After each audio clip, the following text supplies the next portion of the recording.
I am Claire, 33 years old, and today I attended my little brother's wedding at one of the most exclusive venues in Atlanta. I arrived full of joy, ready to celebrate the most important person in my life. But that joy vanished the moment I found my assigned seat. I flipped over the elegant gold-embossed place card, only to read the words "broke-ass sister," living off her brother. As the bride's entire family burst into cruel laughter, I stood there holding the card. They expected me to run away crying. Instead, I smiled, knowing I held the power to financially ruin every single one of them by Monday morning. Before I continue this story, let me know where you are watching from in the comments below. Hit like and subscribe if you have ever had to hide your success to expose someone's true colors. Walking into the Ritz-Carlton in Buckhead is an experience designed to make you feel either incredibly important or completely insignificant. Today, the entire luxury hotel was booked for Liam and Nia. Liam is my younger brother, my only remaining immediate family, and the person I raised after our parents passed away. I walked through the grand lobby, my heels sinking into the plush carpets. I was wearing a simple tailored navy blue dress. It was classic and understated, deliberately chosen to blend in perfectly. I do not wear flashy designer logos or carry bags that cost as much as a mortgage payment. That is simply not who I am. But in the world my brother was marrying into, my lack of visible wealth was considered a personal offense. Nia's family, the Davenports, considered themselves absolute Atlanta royalty. They were a prominent, highly visible African-American family who had built their fortune in local real estate and luxury car dealerships. They loved nothing more than to display their wealth to anyone who would look. As I entered the main ballroom, the sheer scale of their opulence was blinding. Cascading floral arrangements of white orchids and imported roses hung heavily from the massive crystal chandeliers. A 12-piece string quartet played softly in the corner of the room. Waiters in crisp white gloves circulated smoothly, carrying silver trays loaded with vintage champagne and expensive hors d'oeuvres. The Davenports were already seated at the front of the room, dominating the VIP tables near the sweetheart table. They were dripping in diamonds, custom-tailored suits, and haute couture gowns. Richard Davenport, Nia's father, sat at the center of it all like a king holding court. He was a loud, boisterous man who loved nothing more than hearing the sound of his own voice and reminding everyone in the room of his incredible net worth. I stood quietly at the edge of the room, scanning the beautifully decorated tables near the front, looking for my name. As the groom's sister, the woman who had practically been a mother to Liam, I naturally assumed I would be seated with the immediate family at the front. I approached one of the event coordinators, a tall woman with a headset and a clipboard, who looked at me with thinly veiled impatience. I gave her my name, explaining politely that I was the groom's sister. She frowned, running her manicured finger down the master guest list. When she found my name, her expression shifted immediately to one of deep discomfort. She did not point toward the front of the ballroom. Instead, she turned her body and gestured toward the far back corner, past the towering ice sculptures, past the distant relatives, right next to the swinging metal doors of the busy catering kitchen. I felt a sharp prickle of confusion, but kept my posture completely straight as I navigated through the sea of perfectly decorated tables. The closer I got to the kitchen, the fewer floral arrangements there were. My assigned table was small, wobbly, and completely isolated from the rest of the wedding party. It was the exact kind of table you reserve for an afterthought for someone you actively want to hide from your important guests. I pulled out my chair, the constant clattering of heavy dishes and shouted orders from the kitchen staff ringing loudly in my ears. Sitting in the exact center of my gold-rimmed charger plate was a folded place card. The calligraphy on the front was beautiful, elegant, and perfectly matched to the lavish wedding theme. I reached out and opened it, fully expecting to see my name printed inside. Instead, written in bold, unmistakable letters were the words, "Broke-ass sister living off her brother." My breath caught sharply in my throat. I stared at the dark ink, reading the terrible words again and again, trying to process the sheer malice behind them. This was not a clerical error. This was a deliberate, calculated attack meant to break me. I slowly lifted my heavy head and looked across the massive ballroom. At the very front, sitting at the head of the Davenport VIP table, Richard Davenport was watching me. Nia was sitting right next to him wearing her custom bridal gown, whispering behind her hand to her giggling bridesmaids. They were all watching me intently. The string quartet finished a song, creating a brief, fragile silence in the massive room. In that exact moment, Richard Davenport's booming voice echoed violently across the ballroom. "Well, look at that," he announced happily, making sure his loud voice carried to the surrounding tables. Liam finally managed to drag his freelance charity case out of her cheap apartment for a high society event. I guess we should be glad she did not show up in sweatpants asking for a free handout today. The entire Davenport table erupted into cruel, mocking laughter. The bridesmaids giggled behind their manicured hands. A few of Richard's wealthy business associates chuckled darkly, raising their champagne glasses in my direction as a mock salute. They looked at me with undisguised contempt, seeing only a plain 33-year-old woman in an off-the-rack dress who was supposedly draining her brilliant brother's bank account. They saw a weak victim. They saw someone pathetic, someone they could crush easily for their own sick entertainment. I stood there holding the insulting place card. My hands were perfectly steady. I did not flush with embarrassment. I did not drop my head in shame or run away crying. Because what Richard Davenport, his cruel daughter, and their entire arrogant family did not know was that my plain navy dress was a bespoke custom piece, my cheap apartment was just a decoy address, and my freelance consulting job was a carefully crafted cover. They truly thought I was a desperate parasite feeding off my brother's incredible tech success. They had absolutely no idea that I was the anonymous angel investor who completely owned 90% of my brother's company. More importantly, they had no idea that my private equity firm had recently purchased every single piece of distressed commercial debt tied to Richard Davenport's failing car dealerships. I literally owned the very ground he was standing on. I simply smiled, taking a slow breath, letting their cruel laughter wash over me, knowing perfectly well that the real entertainment was just about to begin right now. I reached into my modest clutch and pulled out my phone. The camera clicked silently as I captured a clear, high-resolution photograph of the insulting place card. The physical evidence was secured. I slipped the phone back into my bag and lifted my chin. I looked all the way across the lavish ballroom, meeting Richard Davenport's arrogant gaze. I did not blink or look away in shame. I simply gave him a very slow, chilling smile. I watched his booming laughter falter for a fraction of a second. A brief flash of uncertainty crossed his smug face. He expected a broken victim ready to flee in tears. Instead, he was looking at a predator locking onto her prey. The tension in the room thickened into something heavy and suffocating. As the awkward silence began to stretch out, the heavy oak doors at the main entrance swung open. Liam walked in. My little brother looked incredibly handsome in his tailored tuxedo. His face glowed with pre-wedding excitement. He had come early to greet his future in-laws and share a toast before the ceremony began. He carried 2 glasses of vintage champagne ready to celebrate. The entire Davenport family immediately sat up straighter, putting on their best camera-ready smiles. Richard puffed out his chest, ready to receive the groom's respect. But Liam did not look at Richard. Stepping through the doors, his eyes began scanning the room, searching the crowd. I knew exactly who he was looking for. He bypassed the front VIP tables, ignoring Richard's loud, booming welcome. His gaze swept past the towering ice sculptures and imported floral arrangements toward the back of the room. It took him a long, agonizing moment to finally spot me standing by the noisy, swinging kitchen doors. The bright, joyful smile on Liam's face dropped instantly. A deep furrow of confusion appeared between his brows. He lowered the champagne glasses onto a passing waiter's tray and started walking down the long center aisle toward me. His strides were purposeful. The entire ballroom watched him move, sensing the sudden shift in the atmosphere. The giggling from the bridesmaids abruptly stopped.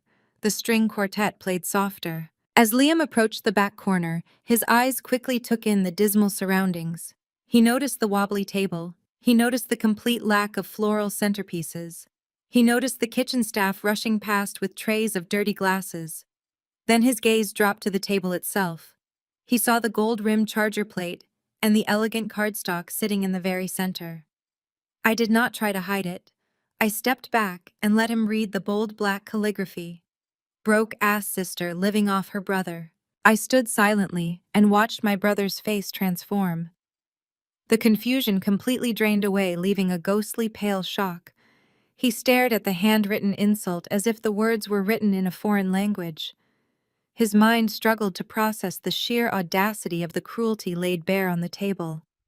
Then a deep, violent flush of pure rage crept up his neck and flooded his cheeks. His jaw clenched so tight I thought his teeth might actually shatter under the pressure. His fists curled tightly at his sides, the knuckles turning stark white against his tuxedo pants. Liam had always been a gentle soul, a tech genius who preferred code to confrontation.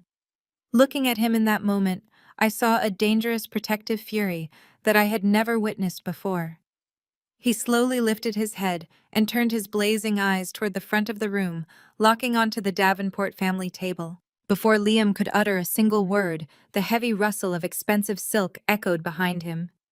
Nia floated down the center aisle looking absolutely breathtaking in her custom-beaded bridal gown. The dress cost more than a luxury car, completely covered in intricate lace and sparkling crystals. Her makeup was flawless, her hair styled to absolute perfection. She was surrounded by her entourage of bridesmaids who trailed behind her like a royal court, holding the train of her massive dress. Nia wore a practiced expression of innocent concern, playing her part beautifully for the watching crowd. She glided up to Liam, reaching out to place her perfectly manicured hand gently on his tense arm. She looked at me with wide, fake sympathetic eyes, putting on an award-winning performance of the gracious bride dealing with a difficult relative. Claire. I am so incredibly sorry about this seating mix-up, Nia said, her voice dripping with artificial sweetness loud enough for the nearby guests to hear. The wedding planner made a terrible mistake with the overflow tables and the vendor assignments. We can certainly try to squeeze a folding chair for you somewhere else if you really insist on staying for the reception. She paused, letting out a dramatic little sigh before turning her big innocent eyes up to Liam. But honestly, babe, with all this awkward tension, maybe it would be better if Claire just went home to rest. We do not want to ruin your big day with any unnecessary family drama.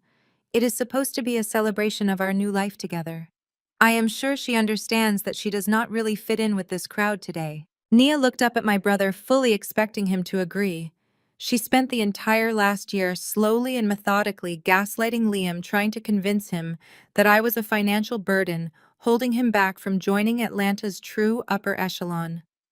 She genuinely believed that in this high-pressure moment, surrounded by her wealthy, powerful family and hundreds of judging eyes, Liam would choose her. She expected him to prioritize her flawless, perfect image, to avoid causing a scene, and to quietly ask his embarrassing sister to leave through the kitchen exit to keep the peace. She thought she had him completely trained and controlled. She smiled, waiting for him to send me away. Liam did not blink. He did not say a word to Nia right away. He just stared at her perfect smiling face, and then looked back at the horrific place card resting on my table. The absolute silence in our corner of the ballroom grew heavy, pressing down on everyone watching. Nia's smile began to falter at the edges. Her eyes darted nervously between my brother and me. She opened her mouth to speak again, to weave another layer of manipulation and gaslighting, but Liam raised his hand to stop her. He did not yell. He did not lose his temper or cause the kind of chaotic screaming match the Davenports would have relished. Instead, his movements were terrifyingly calm and deliberate. He reached up to the lapel of his tailored tuxedo. His fingers gripped the custom boutonniere made of rare white orchids and spun gold wire, a floral arrangement that had cost $500 alone. With a single sharp motion, Liam ripped the boutonniere from his jacket. The expensive fabric of his lapel tore slightly, but he did not care. He dropped the crushed flowers directly onto the polished hardwood floor, right at Nia's feet. Nia gasped, taking a step back as if he had struck her. Her bridesmaids exchanged panicked glances, their carefully practiced elegance dissolving into genuine shock. Liam turned away from his bride. He reached out and wrapped his hand around mine. His grip was incredibly firm, anchoring me, communicating a lifetime of loyalty and brotherly love in one single touch. He pulled me gently away from the swinging kitchen doors and the wobbly table, stepping firmly past Nia as if she were nothing more than a ghost. He walked me straight down the center aisle directly toward the VIP table at the front of the room. The entire ballroom held its collective breath. The string quartet abruptly stopped playing mid-note, leaving only the sound of our footsteps echoing against the high ceilings. We stopped right in front of Richard Davenport. The patriarch of the family sat frozen in his chair, his champagne glass suspended halfway to his mouth. Liam looked down at his future father-in-law. He did not look like the quiet tech founder Richard had spent the last year mocking. He looked lethal.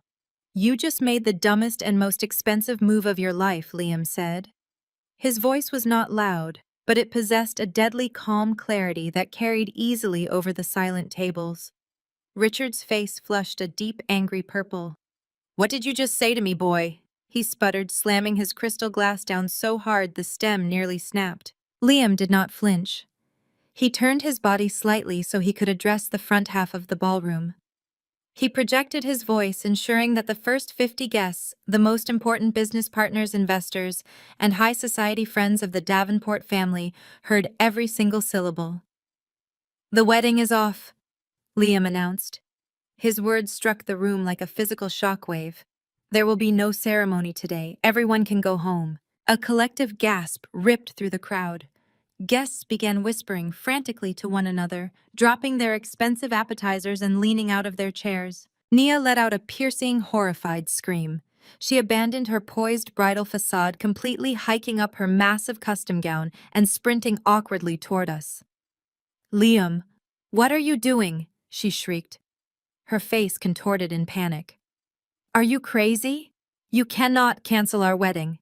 My family paid $150,000 for this reception. You are embarrassing me in front of everyone." Nia grabbed Liam's arm, her manicured nails digging into his jacket. "Please, Liam," she begged, her voice cracking with desperate hysteria. "It was just a joke. It was just a stupid prank. We can fix the place card. We can put Claire at our table. Please do not do this to me. All my friends are watching. My entire family is here." Liam gently but firmly pried her fingers off his arm. "It was not a joke, Nia. It was a test. And you failed it spectacularly." "I loved you," Liam continued, his voice devoid of any warmth or affection. "I was ready to give you everything. But you thought it would be funny to humiliate the woman who raised me. You thought I would choose an expensive party over my own sister. You were wrong." Richard shot up from his chair, knocking it backward. He puffed out his chest, towering over the table, trying to use his physical size to intimidate my brother. He pointed a thick finger directly at Liam's face. "You walk out those doors, boy, and I will absolutely ruin you," Richard roared, his voice booming with fury. "You think you can humiliate us in our own city? I know every investor in Atlanta. I will blacklist you. I will crush your little startup until you are begging on the streets. You will be nothing." Richard's face was a mask of pure, aristocratic outrage. "I will sue you for breach of contract," he bellowed, his spit flying across the white tablecloth. "I will tie you up in litigation for the next decade. I will take your company, your assets, and every dime you think you have. You do not disrespect a Davenport." I watched Richard heave with indignation. The irony was delicious. He was threatening to take a company that I actually owned using money he no longer had to pay lawyers he could no longer afford. The sheer magnitude of his financial ignorance was staggering. I stood beside my brother, feeling a profound sense of pride. Liam did not cower. I squeezed his hand, reminding him silently that we held all the cards. I looked Richard directly in the eye, allowing a cold smile to touch my lips. Let him scream. Let him make his empty threats. He had absolutely no idea that his entire empire was currently sitting in a distressed asset portfolio on my desk, waiting to be liquidated. "Good luck with that," Richard Liam said coolly. Liam and I turned our backs on the screaming bride. We walked together down the main aisle of the ballroom, leaving the Davenports to deal with their stunned guests and their ruined, perfectly curated image. Behind us, Nia sobbed hysterically, begging her father to fix it, while Richard shouted demands at the hotel staff. We ignored all of it. We walked past the towering ice sculptures that were already beginning to melt. We walked past the lavish floral arrangements and the tables set with fine china. As we pushed through the heavy golden doors of the ballroom, the frantic noise of the ruined reception faded behind us. The cool air-conditioned quiet of the hotel lobby washed over us, offering a stark contrast to the heated chaos we had just escaped. Valets and hotel guests stared as a groom and a woman in a navy dress casually strolled toward the exit, leaving a hysterical bride behind. I looked at Liam. His shoulders were relaxed. We walked out of the Ritz-Carlton, leaving a $150,000 reception to burn to the ground in our wake. The valet looked confused, handing over my faded ticket. He returned minutes later driving my decade-old Honda Civic. The car squeaked, pulling up between a gleaming Bentley and a customized Porsche. Liam did not hesitate. He opened the passenger door, folded his frame into the worn fabric seat, and let out a massive breath. I slid behind the wheel, turned the key, and drove us away from the epicenter of Atlanta high society. We drove in complete silence.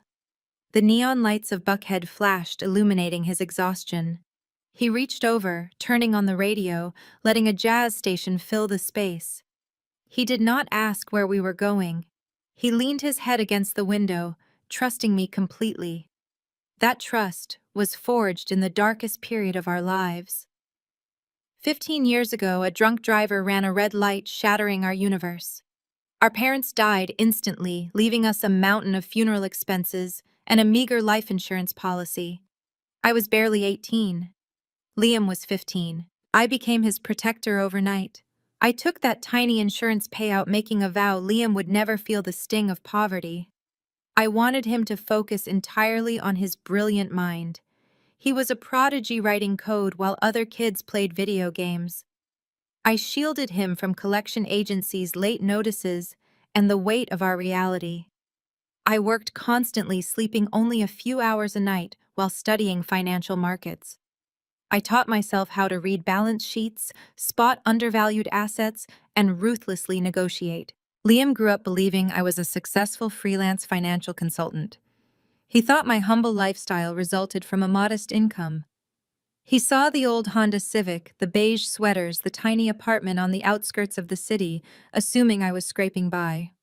He worried about me constantly trying to slip me cash when his own career started taking off. He had no idea my plain appearance was a calculated choice.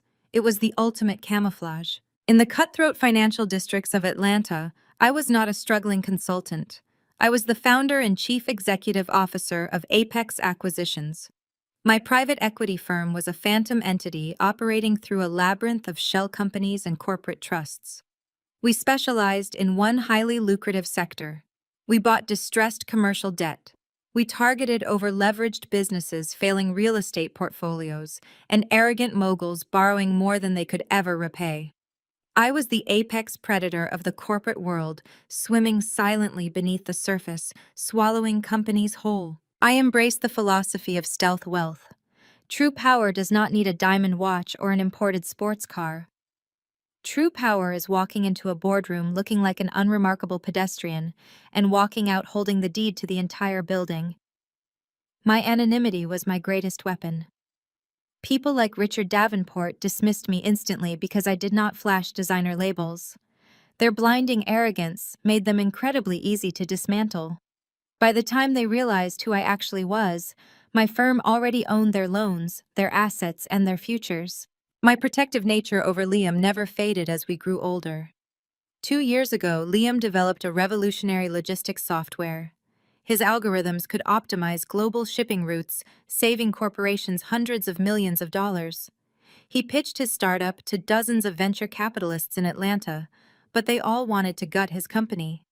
They offered terrible terms, demanding complete control of his intellectual property in exchange for funding.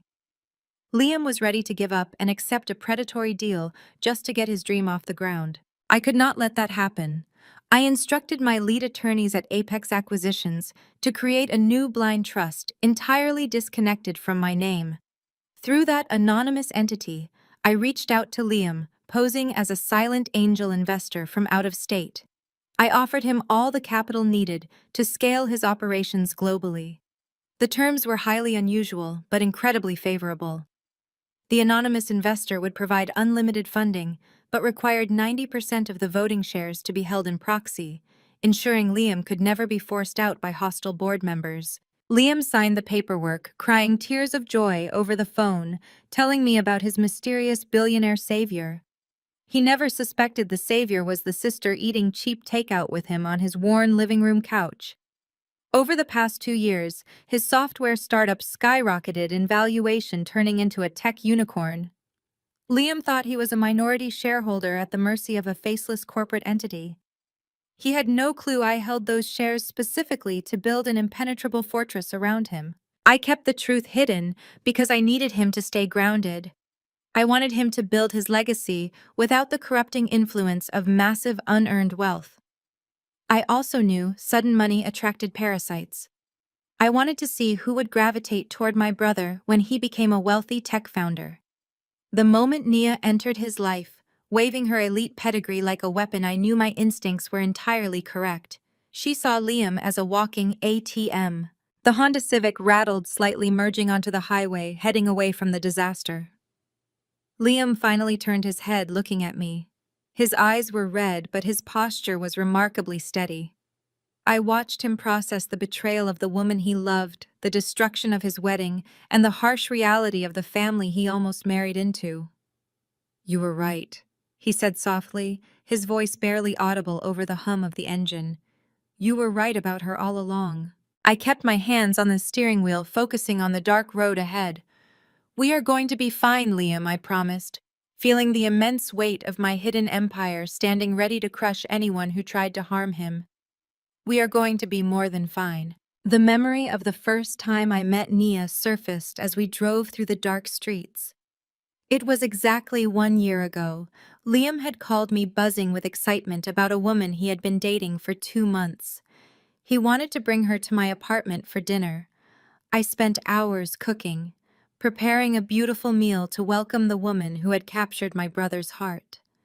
When the doorbell rang, I opened it to find Nia standing in the hallway, wearing a designer dress that cost more than my monthly rent. Her eyes immediately darted around my modest living room, taking in the plain furniture, the basic television, and the lack of expensive art. She did not bother to hide her disappointment or her immediate judgment. She offered a stiff smile and a limp handshake, stepping inside, as if the floor might stain her expensive shoes. During dinner, Nia made sure to mention the exorbitant cost of everything she owned. She complained about the neighborhood parking, specifically noting how terrified she was to park her luxury SUV next to my faded Honda Civic. Liam laughed it off, blindly. Infatuated, but I saw the sharp, calculating look in her eyes. She was sizing me up, determining my net worth based on my zip code and finding me completely worthless. She dominated the entire conversation, steering every single topic back to her family's vast wealth, their exclusive country club memberships, and their elite status in Atlanta society. She spoke about her father, Richard Davenport, as if he were a king ruling over the city. According to Nia, he owned the most profitable commercial real estate in the state. She made it painfully clear that Liam was incredibly lucky to be allowed into their inner circle. A month after that initial meeting, Liam invited me to a formal dinner at a high-end steakhouse to finally meet the legendary Richard Davenport. I arrived early, wearing my usual understated business attire. Richard walked in 20 minutes late, demanding the best table and loudly berating the teenage hostess for a minor delay. He wore a flashy gold watch and a suit that screamed new money arrogance. Throughout the meal, Richard hardly asked me a single question about my life or my career.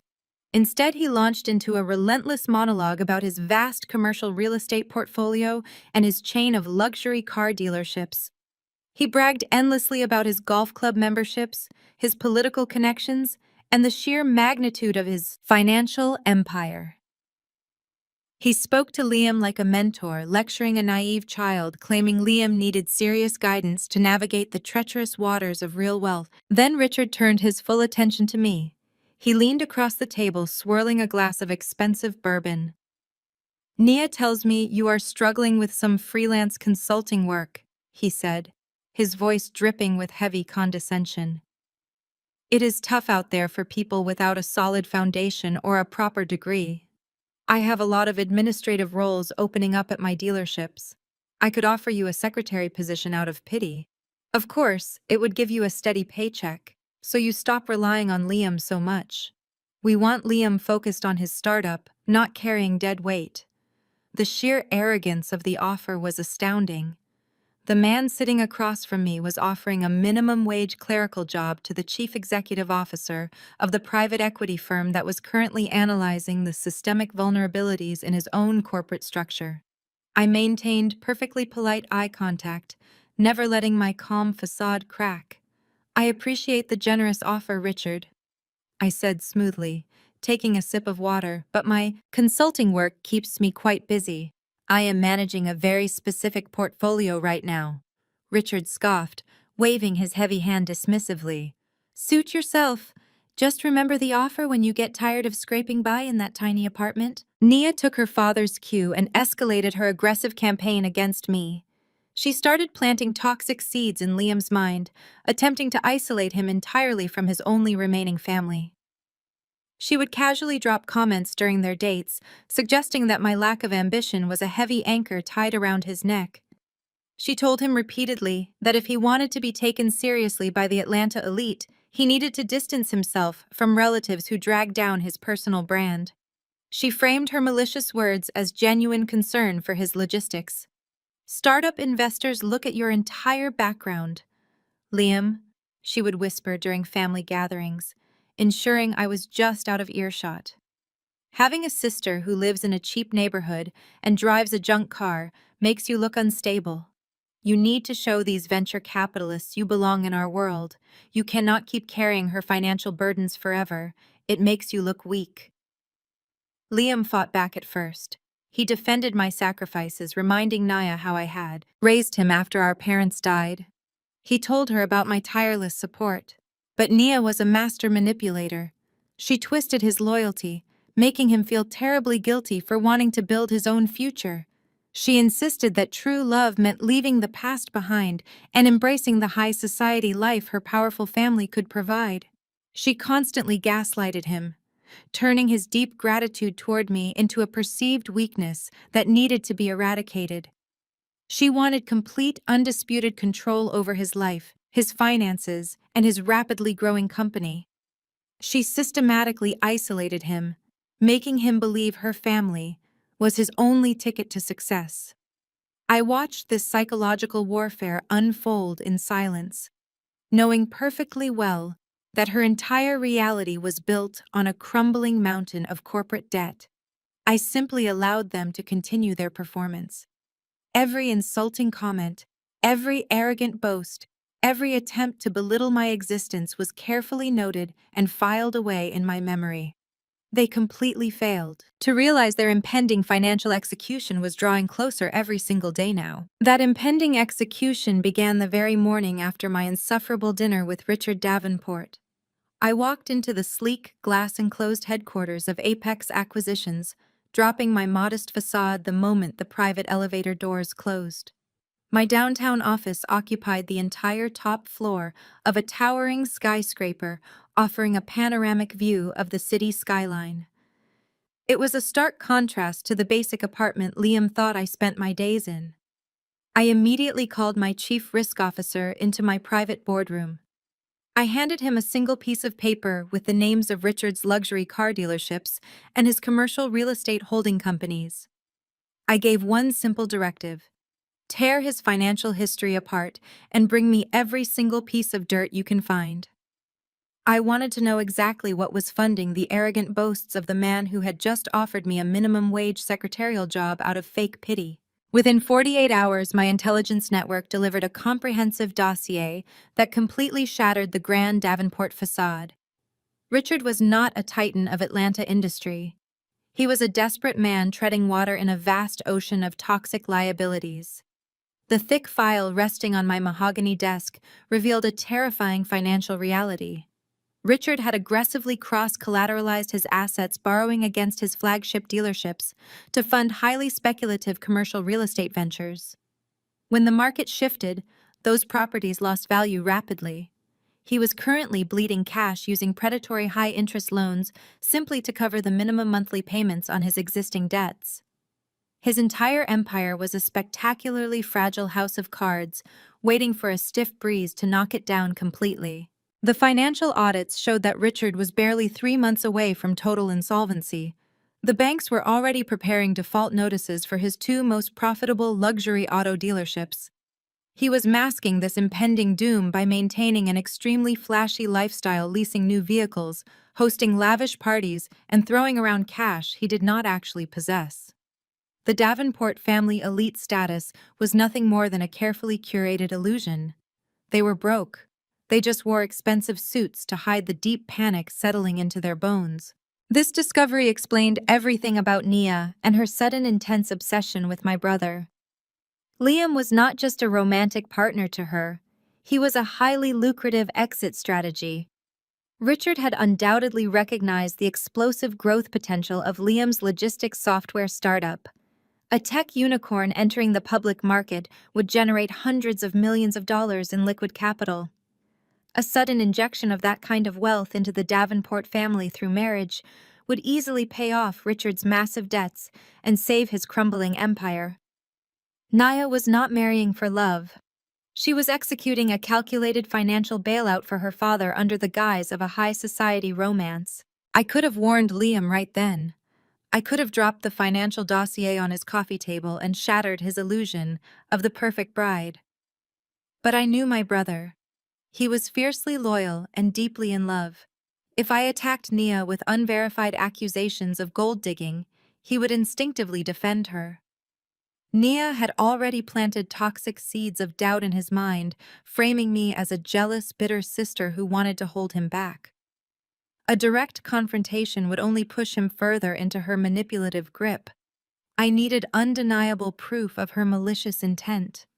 I needed her to reveal her true colors completely so Liam could see the monster hiding beneath the designer wedding gown. So I initiated a much more ruthless strategy. I directed my senior acquisitions team to begin quietly purchasing Richard Davenport's distressed debt. We did not use the Apex name. We utilized a complex web of subsidiary shell companies and offshore trusts to mask our movements. Over the course of 6 months, my firm systematically approached Richard's panicked creditors. We offered to buy out his high-risk loans for pennies on the dollar. The banks, eager to offload the toxic assets, eagerly signed over the paperwork. Week by week, loan by loan, I acquired every single financial obligation tied to the Davenport name. I bought the mortgages on his commercial real estate. I purchased the holding company notes for his luxury dealerships. I even acquired the private equity lines of credit he used to fund his lavish country club lifestyle.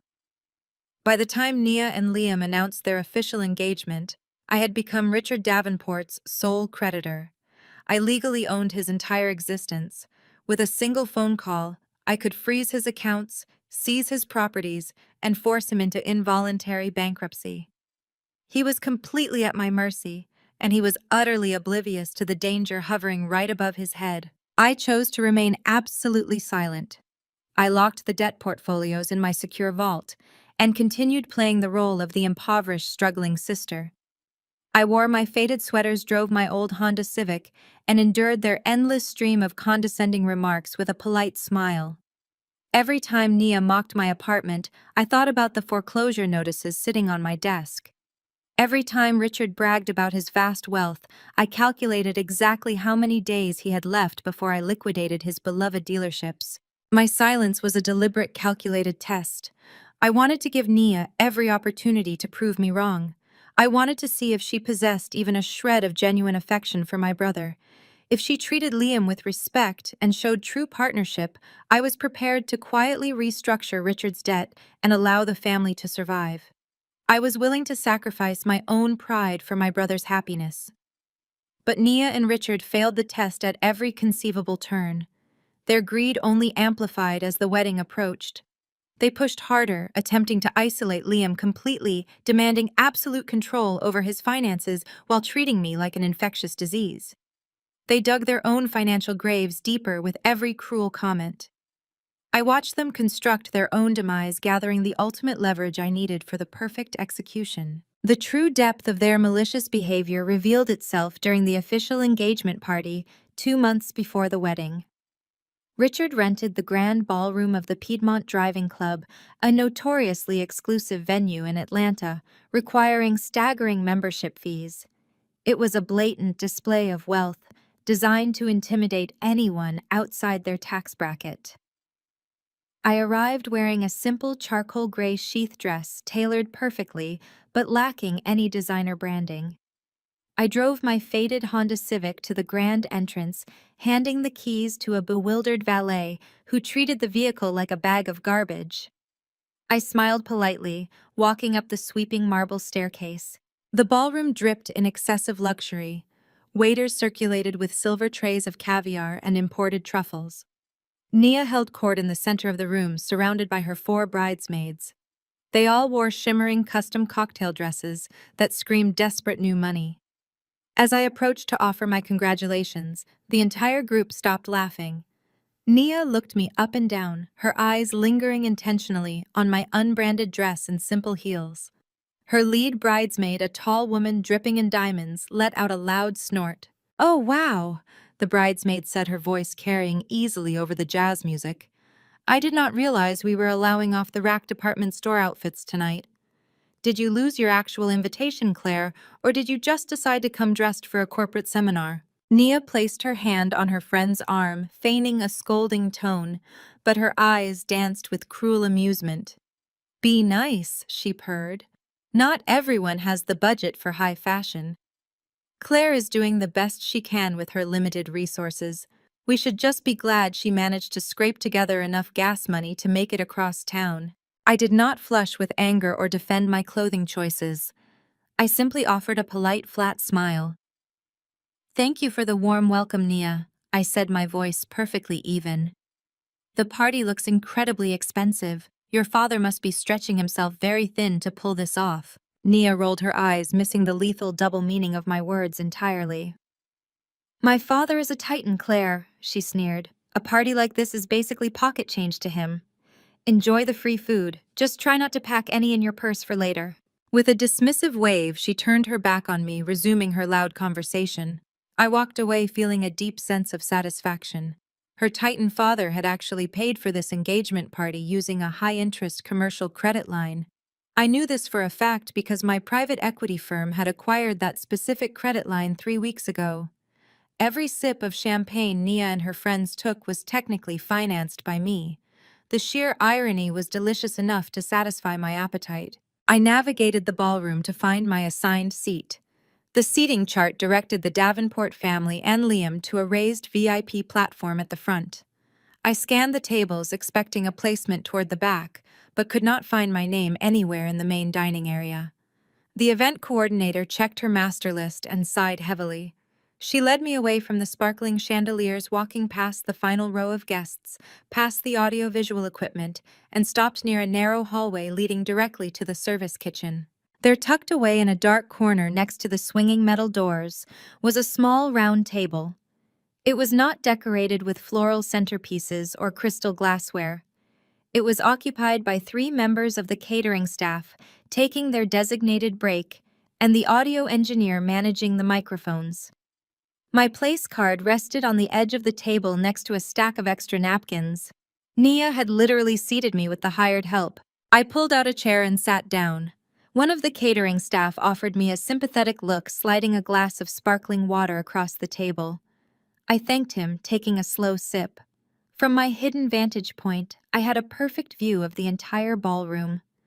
I watched Liam sitting on the raised platform, looking incredibly uncomfortable. He kept scanning the room, searching the sea of faces for me. When the first course was served and I was still nowhere to be seen, he stood up from his chair. I watched Liam confront Nia, pointing toward the main tables. Nia waved her hand dismissively, offering some sweet-sounding excuse about a seating mix-up. Liam's jaw tightened. He stepped off the platform ready to tear the room apart looking for me. I quickly pulled out my phone and sent him a text message. I am sitting in the back doing fine. Do not cause a scene tonight. Let them have their party. Liam looked down at his phone, then glared back at Nia before reluctantly returning to his seat. He was furious, but he trusted my judgment.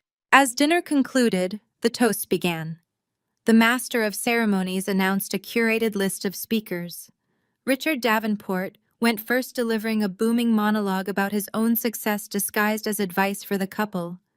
He repeatedly emphasized marrying into the right social class, making pointed comments about elevating Liam's status.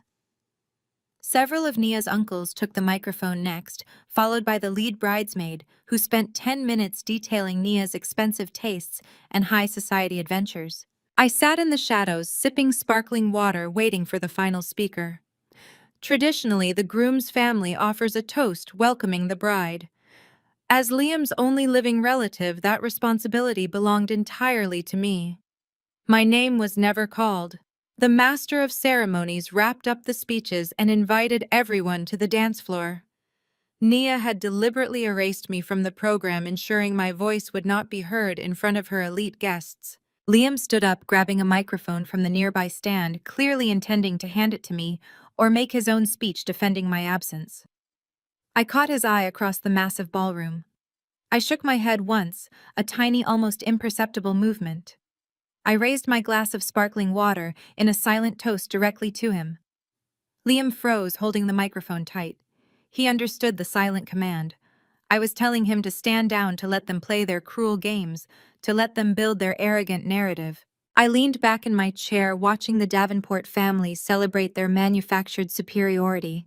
They believed they were humiliating me, pushing the poor, broke sister into the dark corners where she belonged. They felt incredibly powerful, stealing my voice and hiding me away with the catering staff.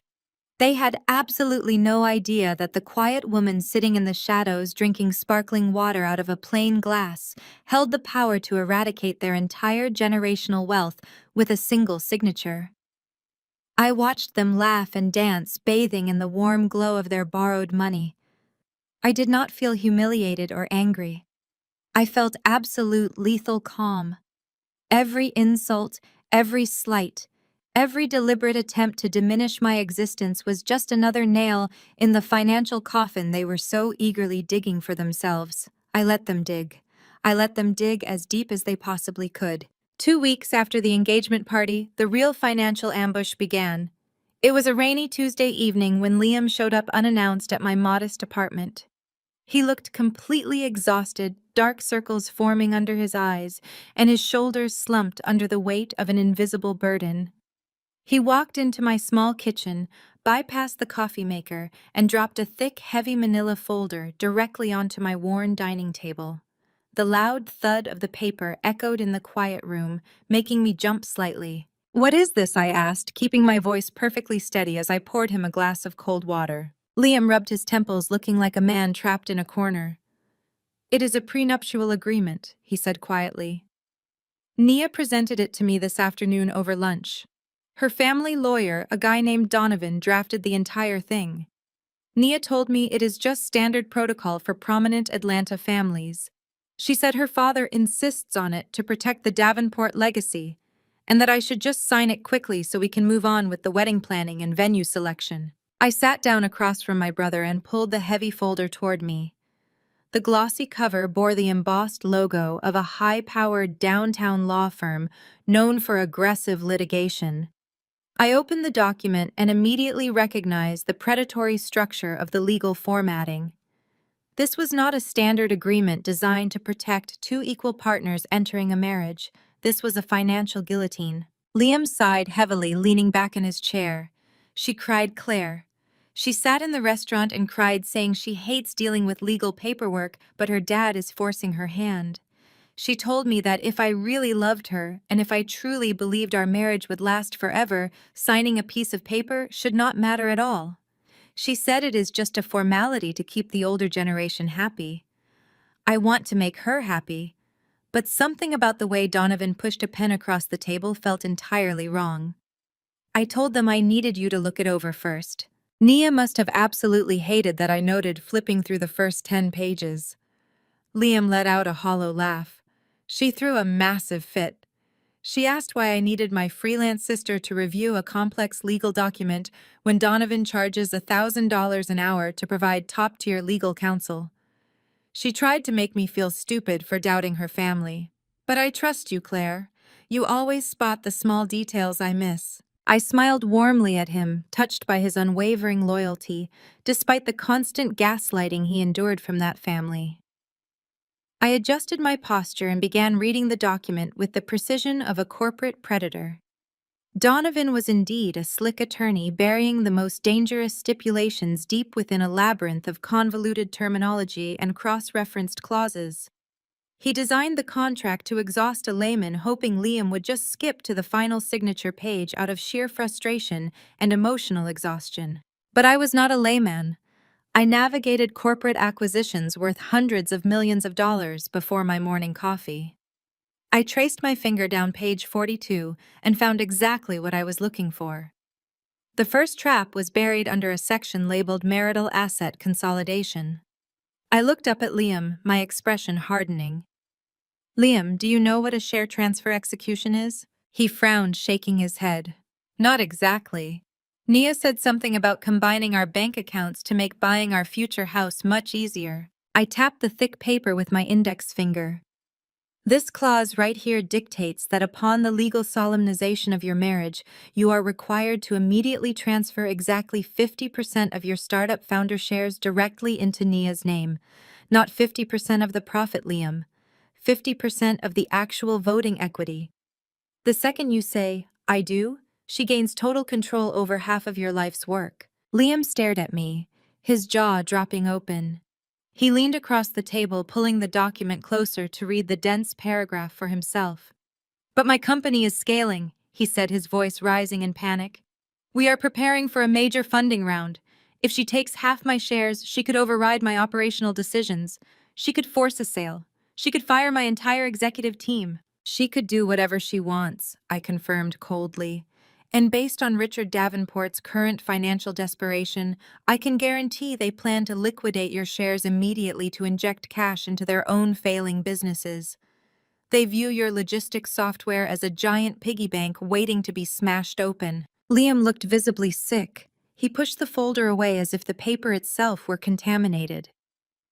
Nia told me it was just standard protection, he whispered, repeating her lie, as if trying to understand the sheer magnitude of the betrayal. It gets much worse, I said, turning to page 68. I had already spotted the second landmine, hidden under a section deceptively titled, Protection of Marital Estate.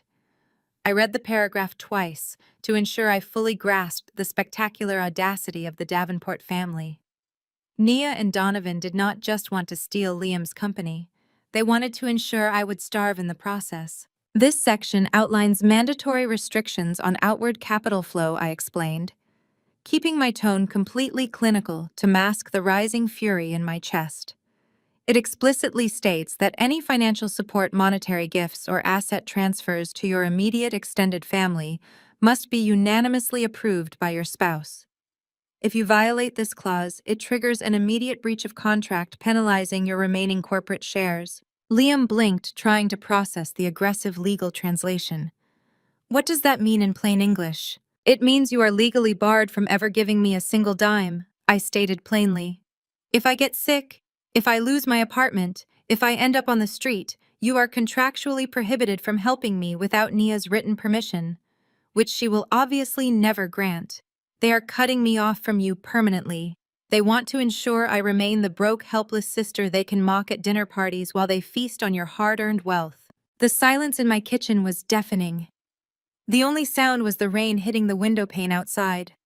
Liam stared at the pristine white pages, his face draining of all color.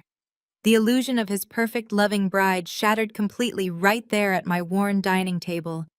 He finally saw the cold, calculating machinery operating behind Nia's flawless makeup and designer dresses. She did not love him.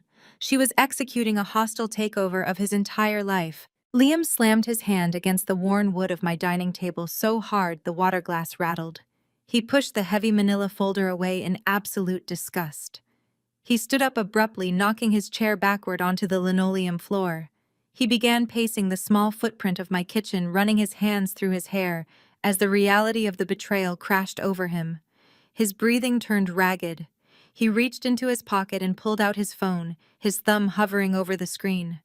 "I am calling her right now," Liam said, his voice shaking with a mixture of heartbreak and raw anger. "I am calling her, and I am calling Richard. The wedding is off. I am dragging Donovan into this too and reporting him to the State Bar Association for drafting a predatory contract. I am burning this entire circus to the ground tonight, Claire." I remained perfectly seated in my chair. I did not raise my voice or match his frantic energy. I reached out and gently placed my hand over his, holding the phone down against the table. "Liam, look at me," I said softly, but with absolute authority. He stopped pacing and met my eyes. He looked like a wounded animal ready to fight blindly to escape a snare. I looked at the glossy legal document sitting between us, and then I looked back at my brilliant, devastated little brother. And then I did something he completely did not expect. I started to laugh. It began as a small chuckle in the back of my throat and quickly blossomed into genuine, loud, uncontainable laughter. Liam stared at me as if I had completely lost my mind. "Claire, what is funny about this?" he demanded, his tone thick with confusion and hurt. "They are trying to rob me blind and leave you with absolutely nothing. How can you sit there and laugh?" I picked up the prenup and tapped the thick stack of paper against the table, straightening the edges. "Because, Liam, they are incredibly arrogant and deeply stupid," I explained, a wide smile spreading across my face. "They spent all this money on a fancy downtown lawyer to draft an airtight contract designed to steal half of your company. But Donovan clearly did not do his due diligence. He did not pull the capitalization table to verify your corporate structure. Nia just assumed that because you are the founder and the public face of the startup, you own the entire thing." Liam frowned, his brow furrowing.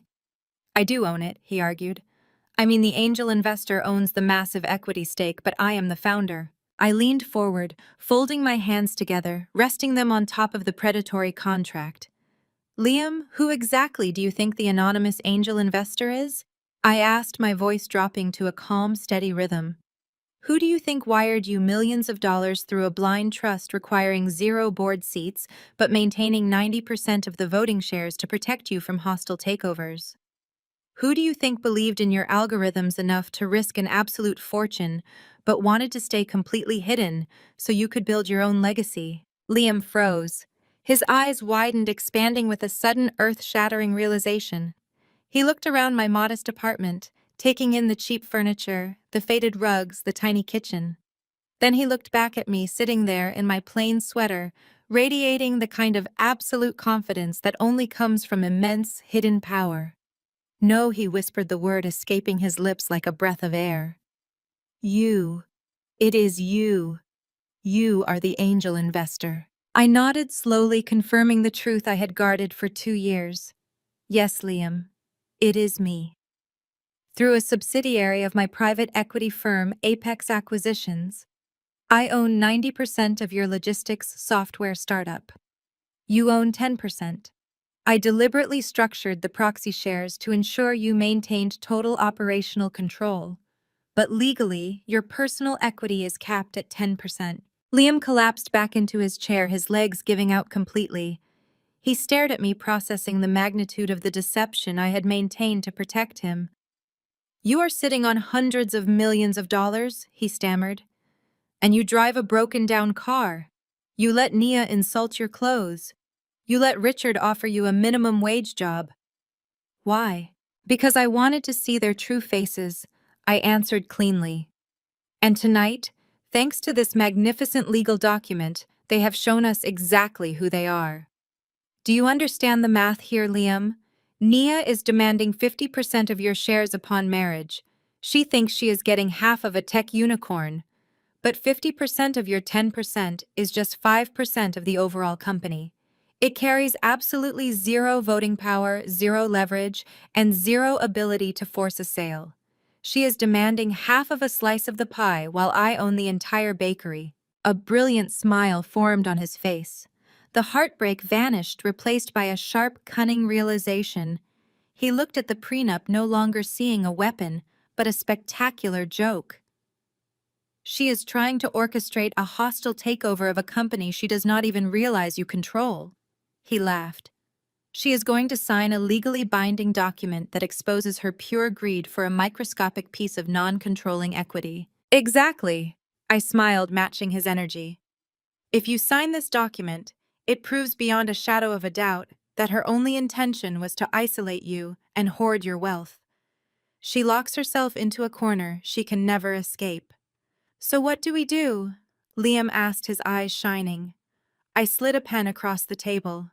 You sign it, I commanded softly. You hand it back to Donovan tomorrow morning with a smile. We hold the door open for them. We give them enough rope to hang their entire empire. The very next morning, Liam walked into Donovan's pristine downtown law office and handed over the signed prenuptial agreement. He offered a bright, convincing smile, completely masking the lethal trap he had just armed. Donovan smugly placed the document into a leather folder, assuming he had just secured half of a tech unicorn for the Davenport family. Neither the arrogant lawyer nor the greedy bride realized they had just legally bound themselves to a worthless slice of non-controlling equity while simultaneously proving their malicious intent on paper. The countdown to their absolute destruction had officially begun. 3 days later, my phone buzzed with a calendar alert disguised as an invitation. Naya summoned me to an ultra-exclusive bridal boutique in Buckhead for the official bridesmaid fitting. The shop was notorious in Atlanta for serving only the most elite clientele, demanding proof of income just to book an appointment. I knew exactly what this was. Having secured what she believed was Liam's fortune, Nia was ready to begin my systematic removal from their new high society life. She wanted to break my spirit and humiliate me in front of her inner circle, proving once and for all that I did not belong in her world. I parked my faded Honda Civic down the street from the boutique, intentionally avoiding the valet. I wore my standard uniform consisting of plain beige slacks and a simple cotton blouse. When I pushed open the heavy glass doors, the scent of imported roses and expensive perfume hit me instantly. The boutique was a sea of white marble and velvet seating. Nia sat on a raised plush sofa sipping champagne from a crystal flute. She was surrounded by her 4 chosen bridesmaids, all women from wealthy Atlanta families, dripping in designer accessories and carrying handbags that cost more than most people earn in a year. When I walked into the viewing area, the lively conversation abruptly stopped. The bridesmaids exchanged knowing glances, their eyes sweeping over my unremarkable outfit with undisguised contempt. Nia smiled lazily, handing her empty champagne glass to a hovering attendant. "Claire, you actually made it!" Nia purred, her voice echoing loudly in the cavernous marble room.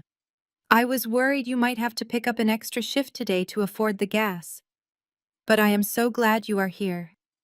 We have already selected the dresses for my girls, and I had the designer pull something very special just for you." Nia snapped her manicured fingers.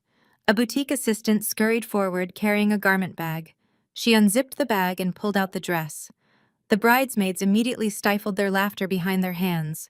The dress was an absolute monstrosity.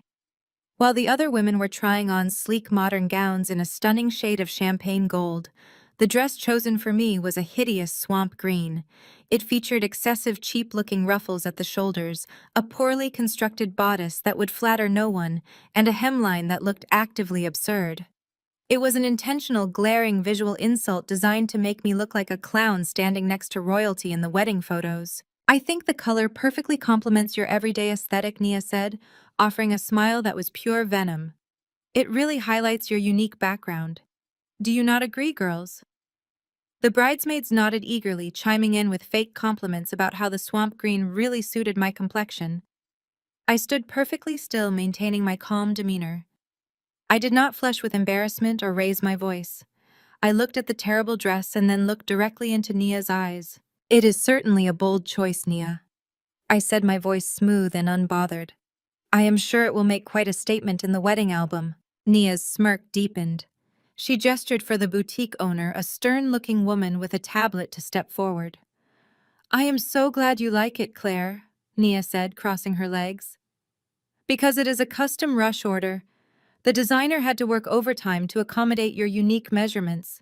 The total comes to $3,000. The boutique requires payment today before they begin the final alterations. The room went completely silent.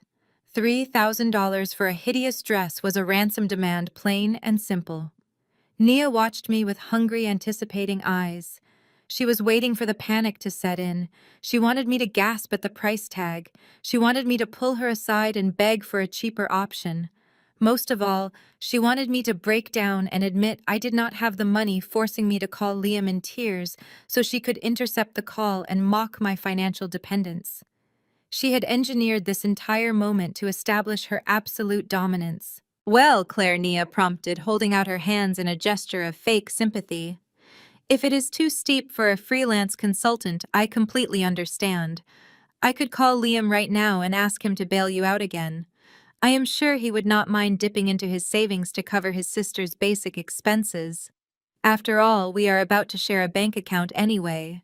I let her words hang in the air, allowing her to bask in her manufactured victory for a few seconds longer. I did not argue. I did not cry. I did not ask for a payment plan. I simply unclasped my cheap-looking synthetic leather purse. I reached inside my wallet and pulled out a heavy metal card. It was a solid titanium American Express Centurion card, the legendary black card reserved exclusively for the ultra-wealthy. To maintain my cover, I had placed a small piece of matte black tape over the iconic Gladiator logo, completely obscuring the branding. To an untrained eye, it just looked like a thick piece of blank black metal. I stepped past the snickering bridesmaids and walked directly up to the boutique owner, holding the card payment terminal. I tapped the heavy titanium card against the screen. The machine chimed instantly, displaying a bright green approved message.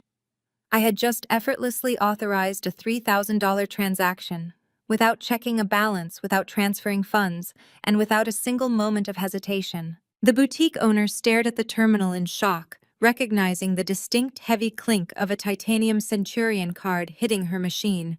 She looked up at me, her eyes wide with sudden fearful respect, realizing she had just insulted a woman carrying unlimited spending power. I took my receipt, sliding the metal card back into my cheap purse. I turned back to Nia. Her confident smirk had completely vanished, replaced by a deep furrow of total confusion. She stared at my purse, trying to comprehend how a supposedly broke woman had just dropped $3,000 in 2 seconds without blinking. Her brain could not bridge the gap between my beige slacks and the immediate transaction approval. "Thank you for organizing the fitting, Nia," I said, my voice projecting total authority.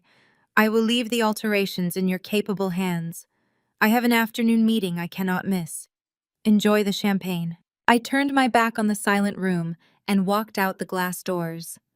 I knew Nia's staggering arrogance would prevent her from investigating further. She would convince herself it was a high-interest prepaid debit card or that I had maxed out a terrible credit line just to save face. She would never suspect the truth. Every step she took, every trap she laid was only accelerating the absolute financial massacre I had prepared for her father's empire.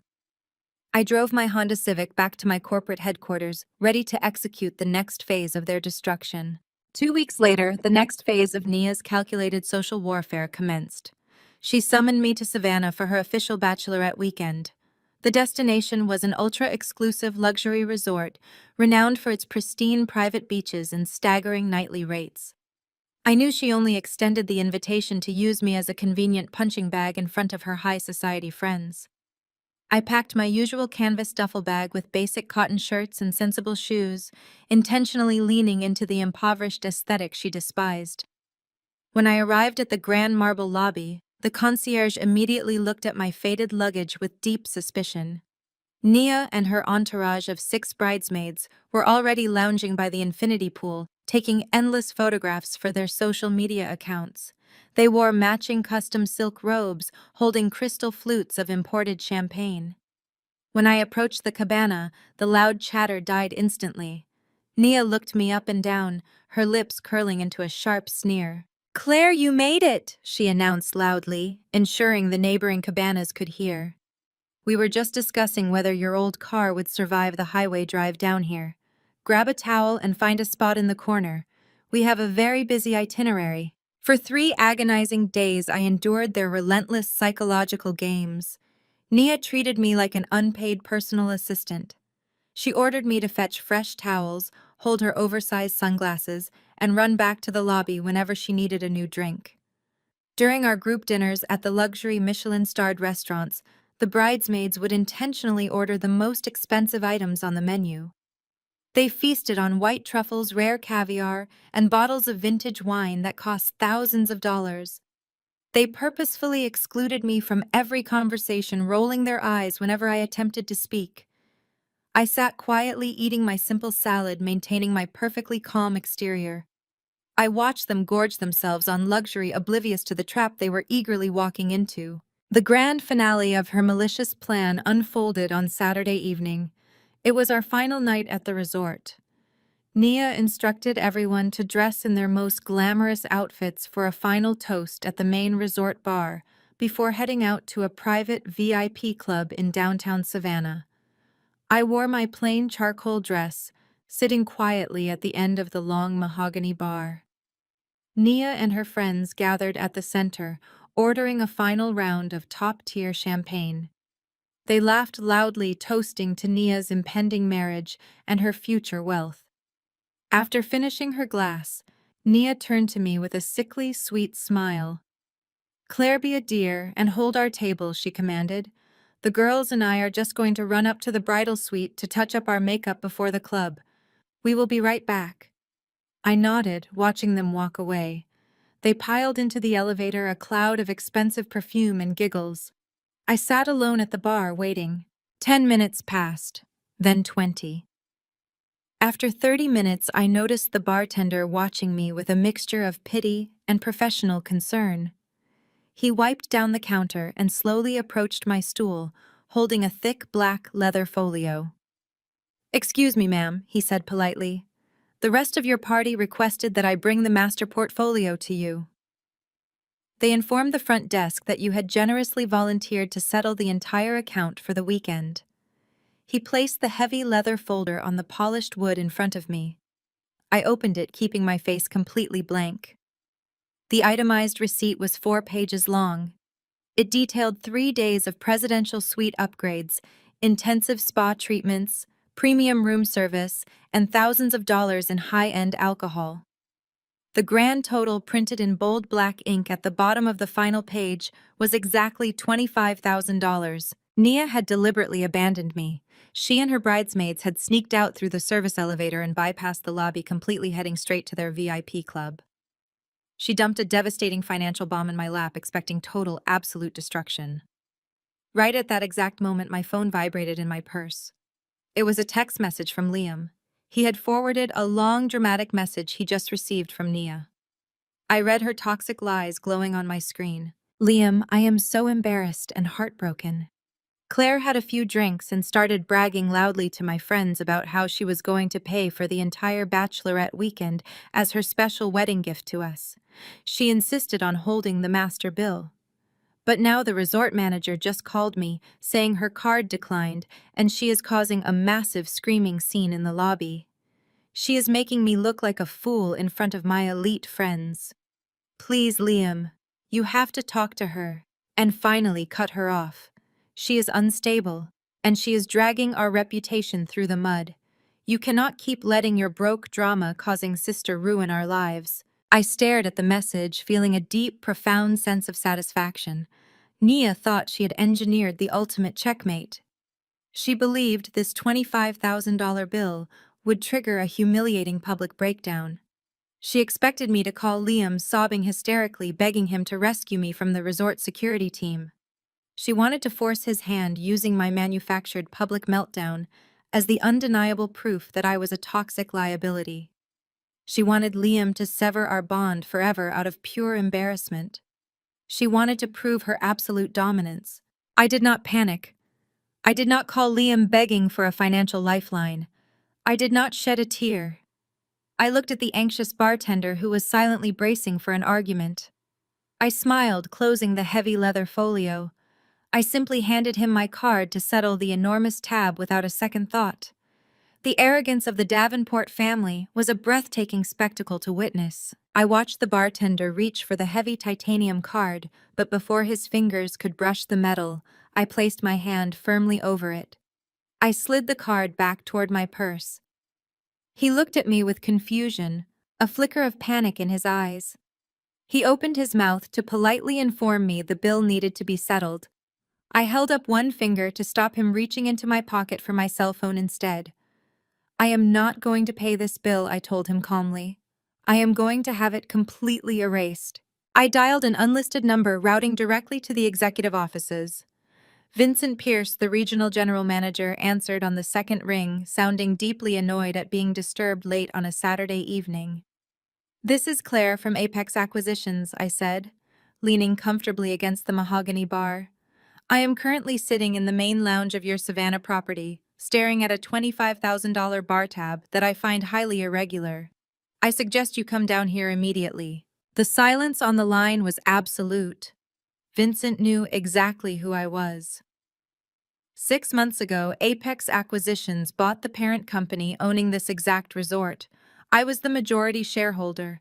I owned the chair he sat in, the building he managed, and his paycheck. "I will be right there," Vincent stammered, his annoyance vanishing, instantly replaced by pure terror. "Give me exactly 2 minutes." Less than 90 seconds later, Vincent sprinted out of the private staff elevator, sweating profusely. He rushed past the empty tables, bypassing the waitstaff, and marched directly to my stool. He struggled to reconcile my incredibly modest appearance with the corporate titan who just summoned him. "Miss Claire," he gasped, catching his breath. "It is an honor to have you visiting our property. We would have prepared the presidential penthouse for you immediately." I gestured to the heavy black leather folio. "My brother's future wife and her friends have been enjoying your premium champagne all weekend," I explained. "They left abruptly for a downtown club and requested that I settle their $25,000 balance. I find that arrangement completely unacceptable." He glanced at the itemized receipt, his face draining of color.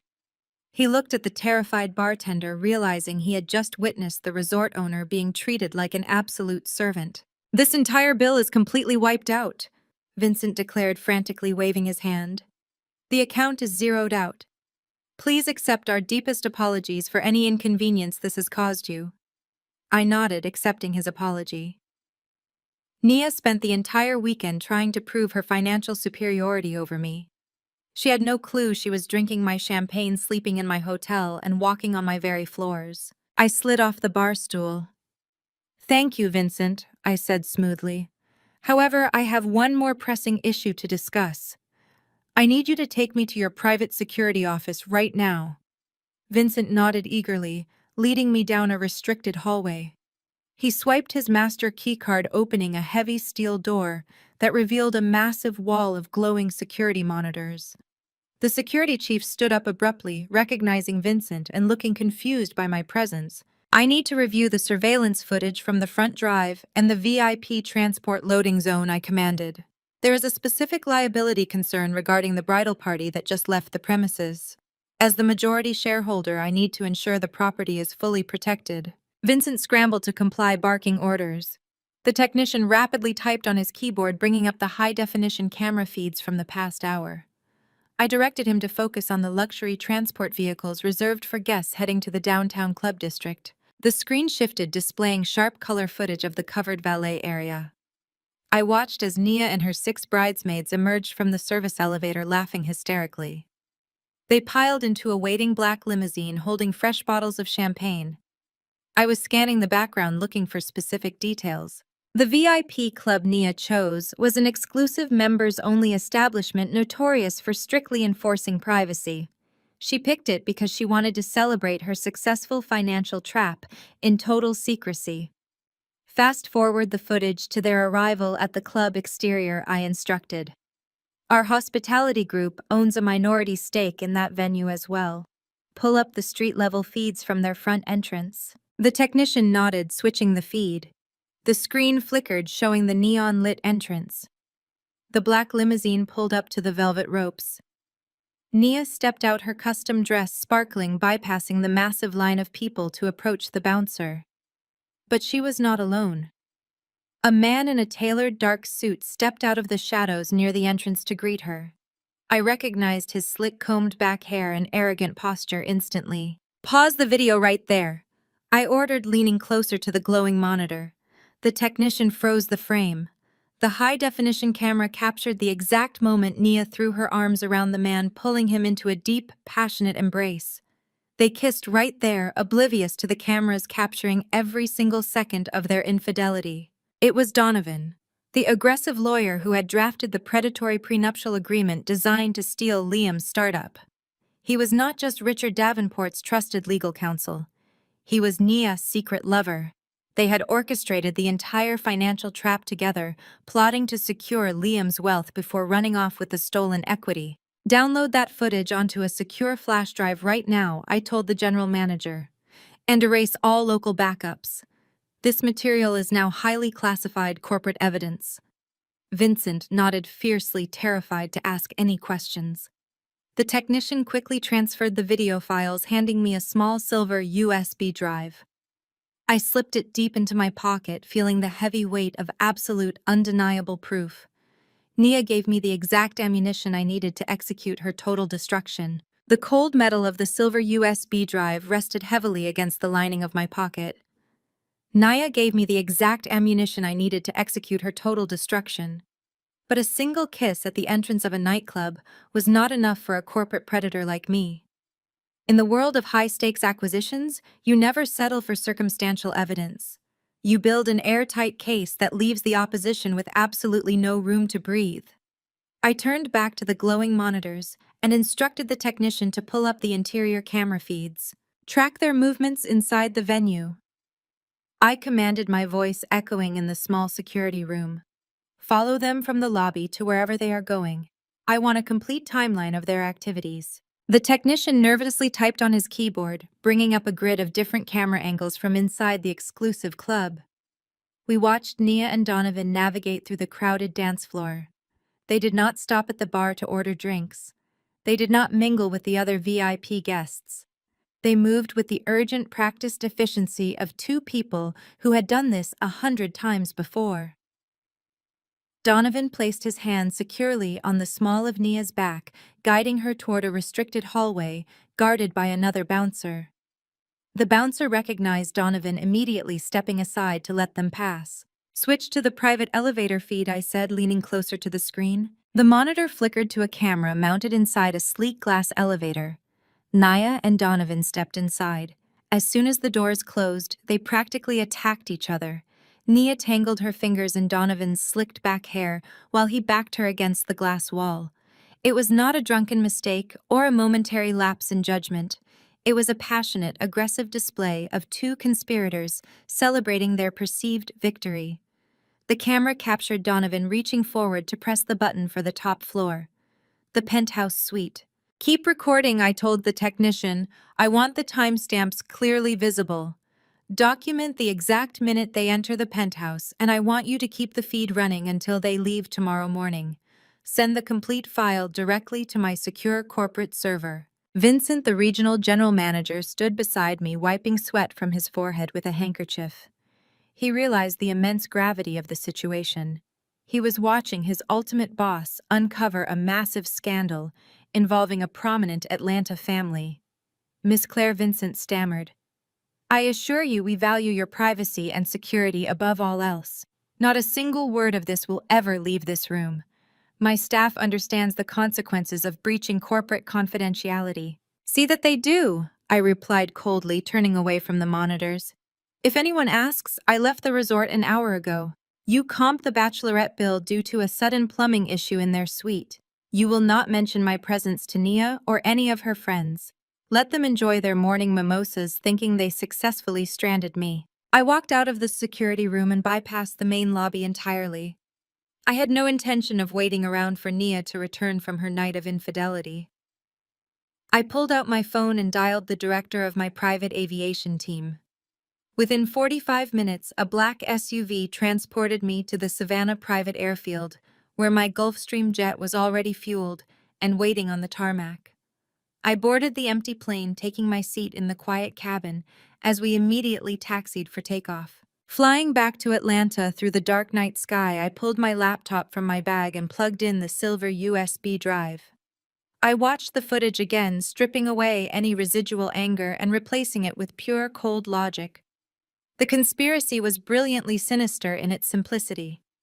Donovan was not just a hired family attorney. He was the mastermind behind the entire financial trap. I mapped out their entire strategy in my head. Nia would marry Liam, securing the predatory prenuptial agreement Donovan had carefully crafted. The moment the ink dried on the marriage certificate, 50% of Liam's founder shares would legally transfer to Nia. She would then immediately file for divorce, citing irreconcilable differences. Donovan would represent her in the divorce proceedings, aggressively fighting to liquidate those shares. They would split the cash, inject a portion into Richard Davenport's failing auto dealerships to prevent foreclosure, and walk away incredibly wealthy.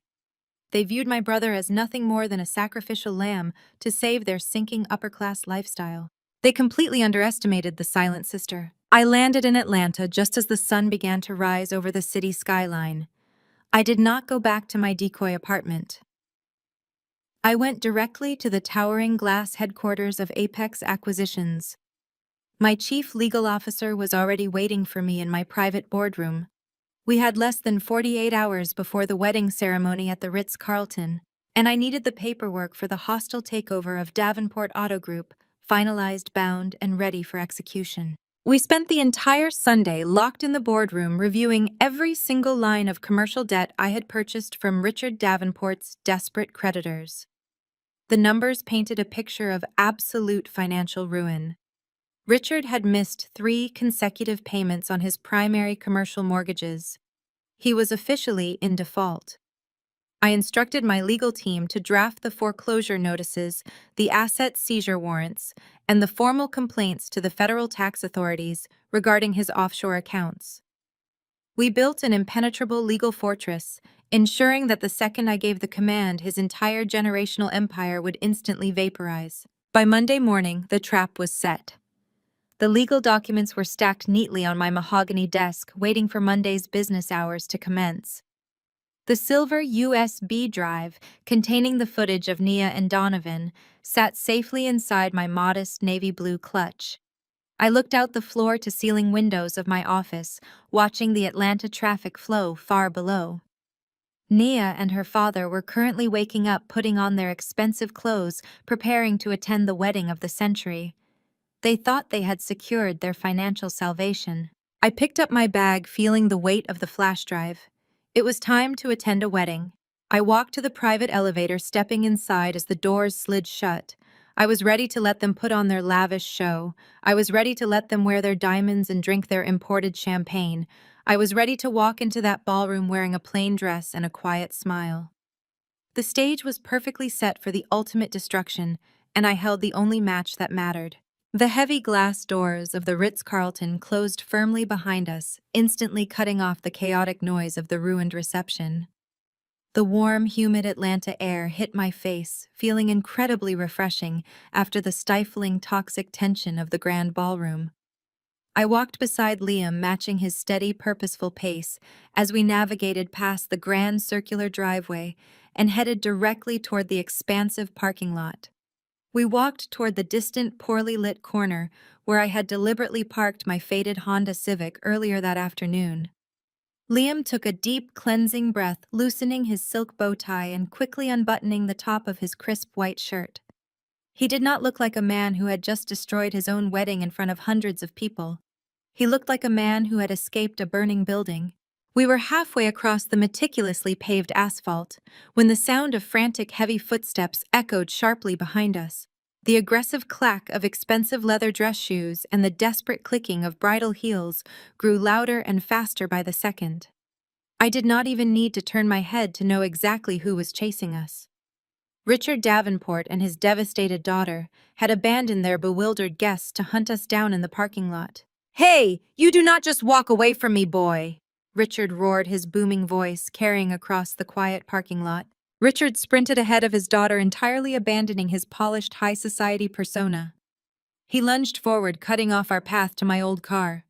He planted his wide stance directly in front of Liam, blocking our exit completely. His face was contorted with a vicious, sweaty rage that turned his cheeks purple. He pointed a thick, trembling finger directly at my brother's chest, his eyes bulging with absolute fury. "You think you can just embarrass my family and walk out of here?" Richard spat his chest, heaving heavily with exertion. "You think you can humiliate the Davenports in our own city and just go home to play video games? I am going to absolutely end you. I am going to crush that logistics startup of yours into dust until you have nothing left." I stood silently beside Liam, watching Richard unleash the full pathetic arsenal of his perceived power. He was a cornered animal trying to project dominance. "I know every major investor in this state," he bellowed, spraying saliva into the night air. "I sit on the boards of banks that could buy and sell your existence before breakfast. By Monday morning, I will have you completely blacklisted from the Atlanta business community. No venture capitalist will look at your pitch deck. No financial institution will approve your credit lines. Your company will bleed cash until you file for bankruptcy. And when you do, I will sue you for every dime I spent on this $150,000 wedding. I will take your savings and the shirt off your back to recoup my losses." "You messed with the wrong titan today, Liam." Nia caught up to her father, gasping for air as she hiked up the heavy layers of her custom bridal gown. Her designer makeup was running down her cheeks, making her look completely unhinged. She pushed past her father and threw herself directly at Liam, attempting to grab his arms with her manicured hands. "Liam, please!" she sobbed, her voice cracking with manufactured heartbreak. "You cannot listen to her. You know exactly how Claire is. She has always been deeply jealous of us. She has always been bitter that she is stuck in her miserable little life while you are moving up in the world. She poisoned your mind against me because she simply cannot stand to see you happy and successful." Nia clung to Liam's tuxedo sleeve, looking up at him with wide, desperate eyes. "I love you, Liam," she cried, squeezing out fresh tears. "Everything I did was to protect our future together. The prenuptial agreement was just my dad being overly cautious about family assets. I never wanted to hurt you or take your company. Claire is actively manipulating you because she knows she will lose her free financial ride once we are legally married. She knows you will finally stop paying her rent and her bills, and she is completely terrified of losing her meal ticket. She is destroying our beautiful love story just to keep her greedy hands in your wallet." I watched Nia weave her toxic web of lies, marveling at her staggering ability to gaslight a man she had actively planned to rob blind. She truly believed her performance was working. She thought her tears would make him doubt his reality. She expected him to look at my plain clothes and my old car and realize I was nothing but a burden dragging him down. She desperately wanted him to turn around, apologize to Richard, and beg for forgiveness. She hoped the fear of public embarrassment and financial ruin would force him back into her waiting arms. Liam looked deeply down at Nia's hands, firmly gripping his sleeve. His facial expression remained incredibly cold and detached. He did not yell back at Richard, and he did not comfort his weeping bride. He simply reached over and carefully peeled Nia's fingers off his jacket, letting her hands drop to her sides. He stepped closer to me, ensuring we stood together as a united, unbreakable front. He looked at Richard's furious, sweating face and Nia's fake tears, feeling absolutely no regret. The parking lot confrontation was meant to intimidate us, to force us into submission through fear and social pressure. But they were threatening a man who knew his sister held the keys to their total annihilation.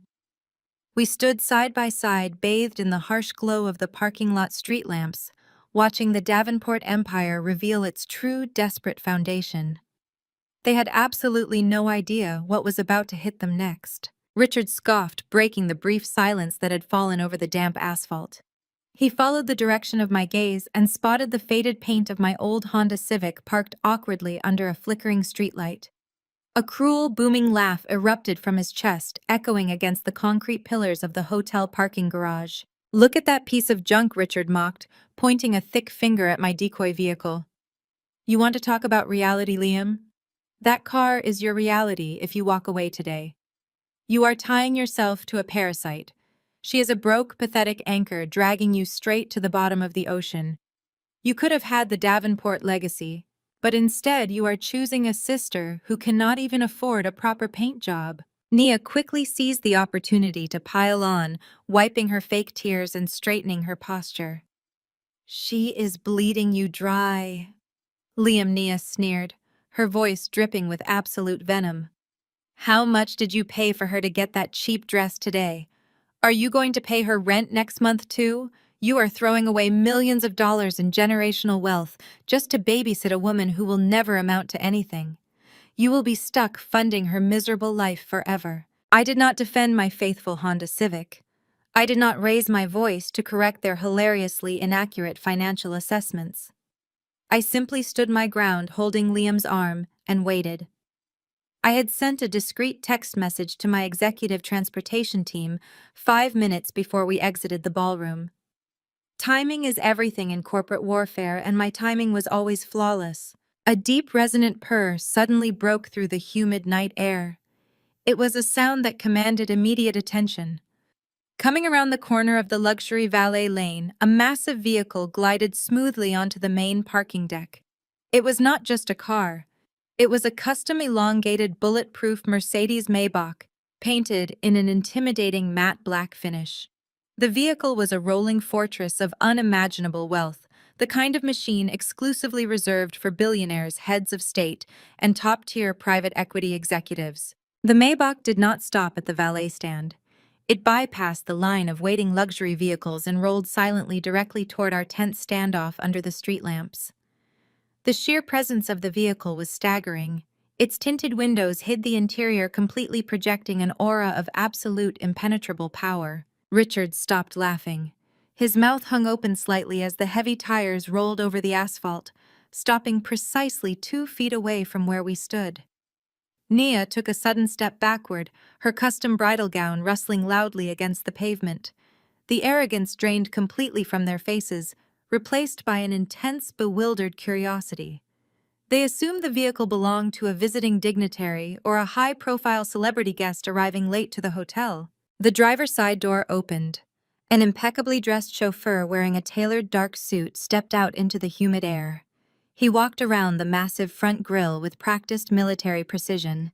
He bypassed Richard entirely, not even offering the boastful dealership mogul a single glance. The chauffeur stopped directly in front of me and bowed his head slightly in a gesture of profound respect. "The vehicle is ready for you, Ms. Claire," the driver announced, his clear voice carrying easily across the silent parking lot. He reached out and smoothly pulled open the heavy, armored rear passenger door, revealing a cabin glowing with ambient lighting, white leather seating, and a chilled champagne console. The physical shock that hit the Davenport family was almost comical to witness. Richard staggered backward, physically recoiling as if the armored door had struck him in the chest. His eyes darted frantically between my plain navy dress, my cheap purse, and the multi-million-dollar fortress waiting to transport me. His brain aggressively rejected the visual information. The cognitive dissonance was simply too massive for his ego to process. Nia stood absolutely paralyzed. She stared at the chauffeur, treating me like royalty. She looked at Liam, who was completely unfazed by the sudden appearance of the Maybach. My brother just offered a calm, knowing smile. Nia finally realized that the narrative she had built her entire hostile takeover strategy upon the story of the broke, helpless sister was a catastrophic lie. I slowly opened my inexpensive clutch. I reached inside and my fingers brushed against the cold metal of the silver USB flash drive. I pulled it out, holding it up to the harsh light of the street lamp. The small device gleamed, reflecting the sudden sheer panic brewing in Nia's eyes. "You thought you were incredibly clever, Nia," I said, my voice dropping to a smooth, lethal whisper. "You thought you could trap my brother with a predatory contract and then sneak off to the VIP club to celebrate your impending payout. You thought Savannah was a safe place to hide." I tossed the silver flash drive directly at her. It hit the intricate beadwork on the chest of her expensive bridal gown and clattered sharply onto the hard asphalt landing right beside my brother's crushed boutonniere. "Enjoy the honeymoon footage with Donovan," I said. Nia let out a strangled, horrific gasp, All the blood rushed from her face, leaving her looking like a terrified ghost. She stared down at the flash drive as if it were an active grenade. "What footage?" Richard demanded, his voice cracking with sudden fear. "Naya, what is she talking about? Who is Donovan?" I did not wait for her to stammer out a pathetic lie. I stepped forward, bringing my face inches from Nia's terrified eyes. "The penthouse elevator cameras are incredibly high definition," I whispered, ensuring Richard could hear every single word. "They captured every second of you and your father's slick attorney pressing against the glass. It captured the exact moment you secured your backup plan." I turned away from the trembling bride and looked at my brother. "Let us go home, Liam," I said. We stepped into the back of the Maybach, sinking into the pristine white leather seats. The chauffeur closed the heavy armored door with a solid, authoritative thud, instantly sealing us inside a soundproof vault. Through the tinted bulletproof glass, I watched Nia drop to her knees on the dirty asphalt, scrambling desperately to pick up the silver flash drive. Richard was standing over her, shouting furiously, demanding answers she could never justify. The facade of the elite Davenport family had shattered into a million irreparable pieces right there in the parking lot. The Maybach accelerated smoothly, pulling away from the pathetic scene. I leaned back into the plush leather, feeling the cold air conditioning wash over me. The ambush was over. The counterattack was complete. Now it was time for the final execution. The heavy Maybach had barely rolled 10 yards across the asphalt when a loud, desperate thump echoed against the reinforced glass. Richard Davenport refused to accept his defeat.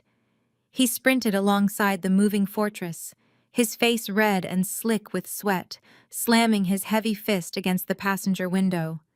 He was shouting something incomprehensible, demanding we stop, demanding respect, demanding to know what leverage I thought I possessed.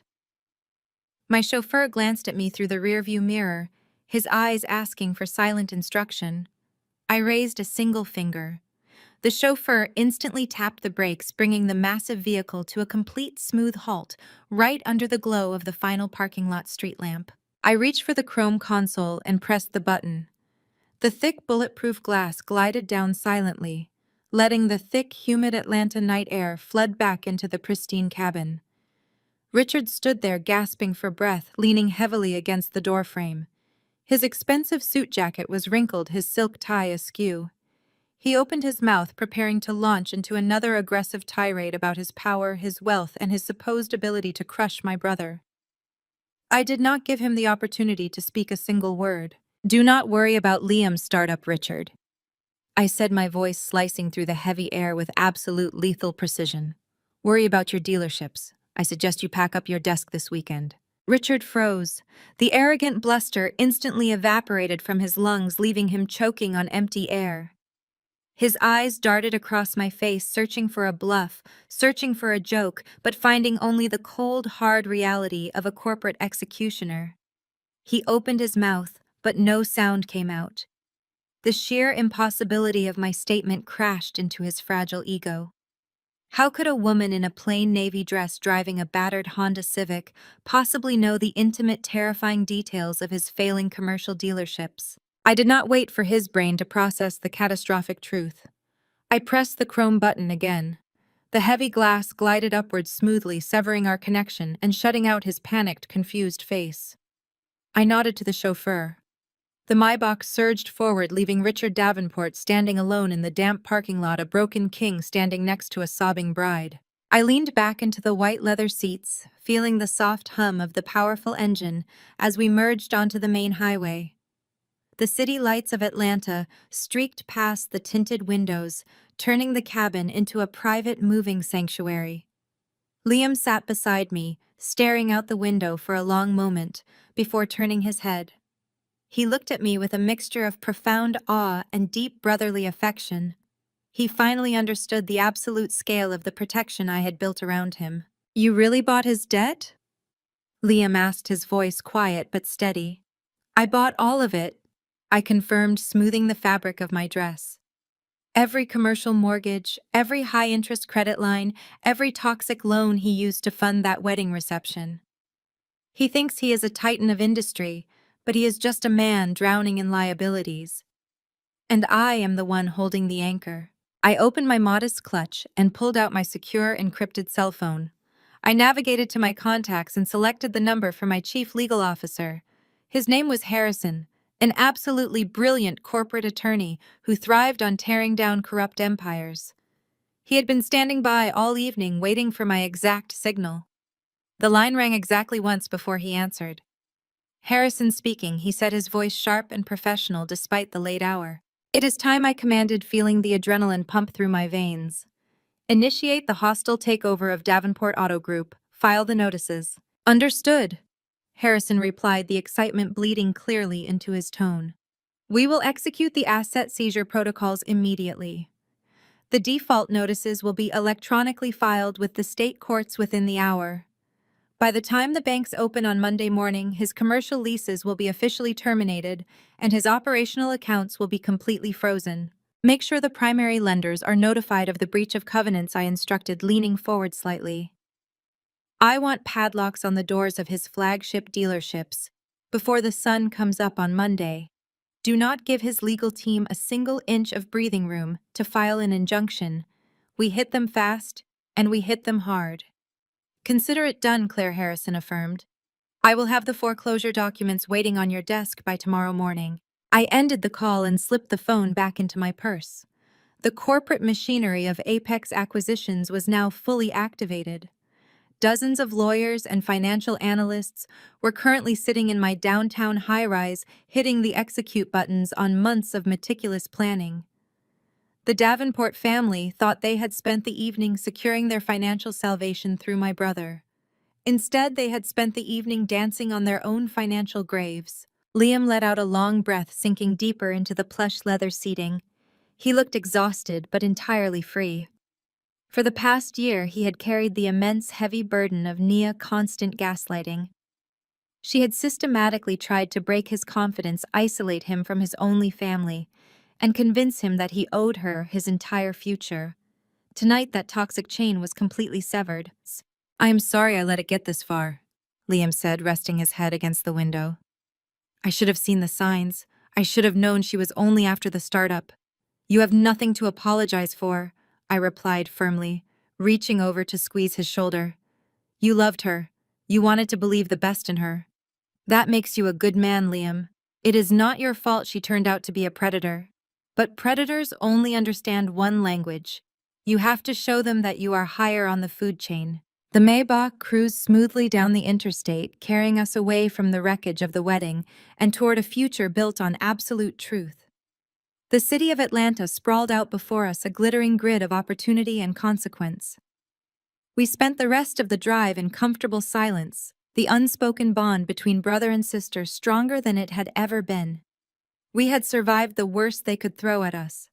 Now all that remained was the bloody aftermath. Monday morning was approaching fast, and I was fully prepared to watch the Davenport empire burn to the ground. Monday morning arrived with the heavy, oppressive humidity typical of an Atlanta summer. At precisely 8 o'clock, Richard Davenport pulled his gleaming silver Porsche Panamera into the executive parking space at the back of his flagship luxury dealership. He looked completely exhausted. The massive bags under his eyes were a direct result of a weekend spent fielding furious phone calls from wedding vendors demanding their money and investors inquiring about the explosive rumors circulating through the country club. He stepped out of the vehicle, smoothing the lapels of his expensive bespoke suit. He took a deep breath, attempting to force his usual arrogant swagger back into his posture. He was Richard Davenport. He was a titan of local industry. He fully intended to walk into his corner office, pour a glass of scotch, and hire the most vicious litigators in the state to crush my brother. He marched up to the private rear entrance reserved strictly for senior management. He pulled his gold-plated lanyard from his pocket and swiped his secure access keycard against the electronic reader. Instead of the familiar, reassuring mechanical click of the deadbolt unlocking the keypad, emitted a sharp, angry red flash accompanied by a harsh buzzing sound. Access denied. Richard frowned, muttering a string of heavy curses under his breath. He assumed the security system was simply malfunctioning. He swiped the card a second time. Red flash. Access denied. He slammed his heavy fist against the reinforced steel door, his temper instantly flaring. Abandoning the rear entrance, Richard stormed around the perimeter of the massive glass building toward the main showroom floor. As he approached the towering front doors, his aggressive stride faltered. The heavy glass doors were tightly secured with thick industrial chains and heavy-duty padlocks. Taped directly at eye level on the pristine glass was a bright yellow legal notice of foreclosure and asset seizure. Richard stared at the document, his brain actively refusing to process the legal terminology printed in bold black ink. He peered through the glass into his own showroom. The space, usually bustling with eager salespeople polishing imported luxury vehicles, was occupied by strangers. A dozen men and women in sharp, dark suits holding clipboards and tablets were systematically cataloging the inventory. 4 armed private security guards wearing tactical vests stood positioned at the main exits. Richard pounded his fists furiously against the glass, shaking the heavy chains.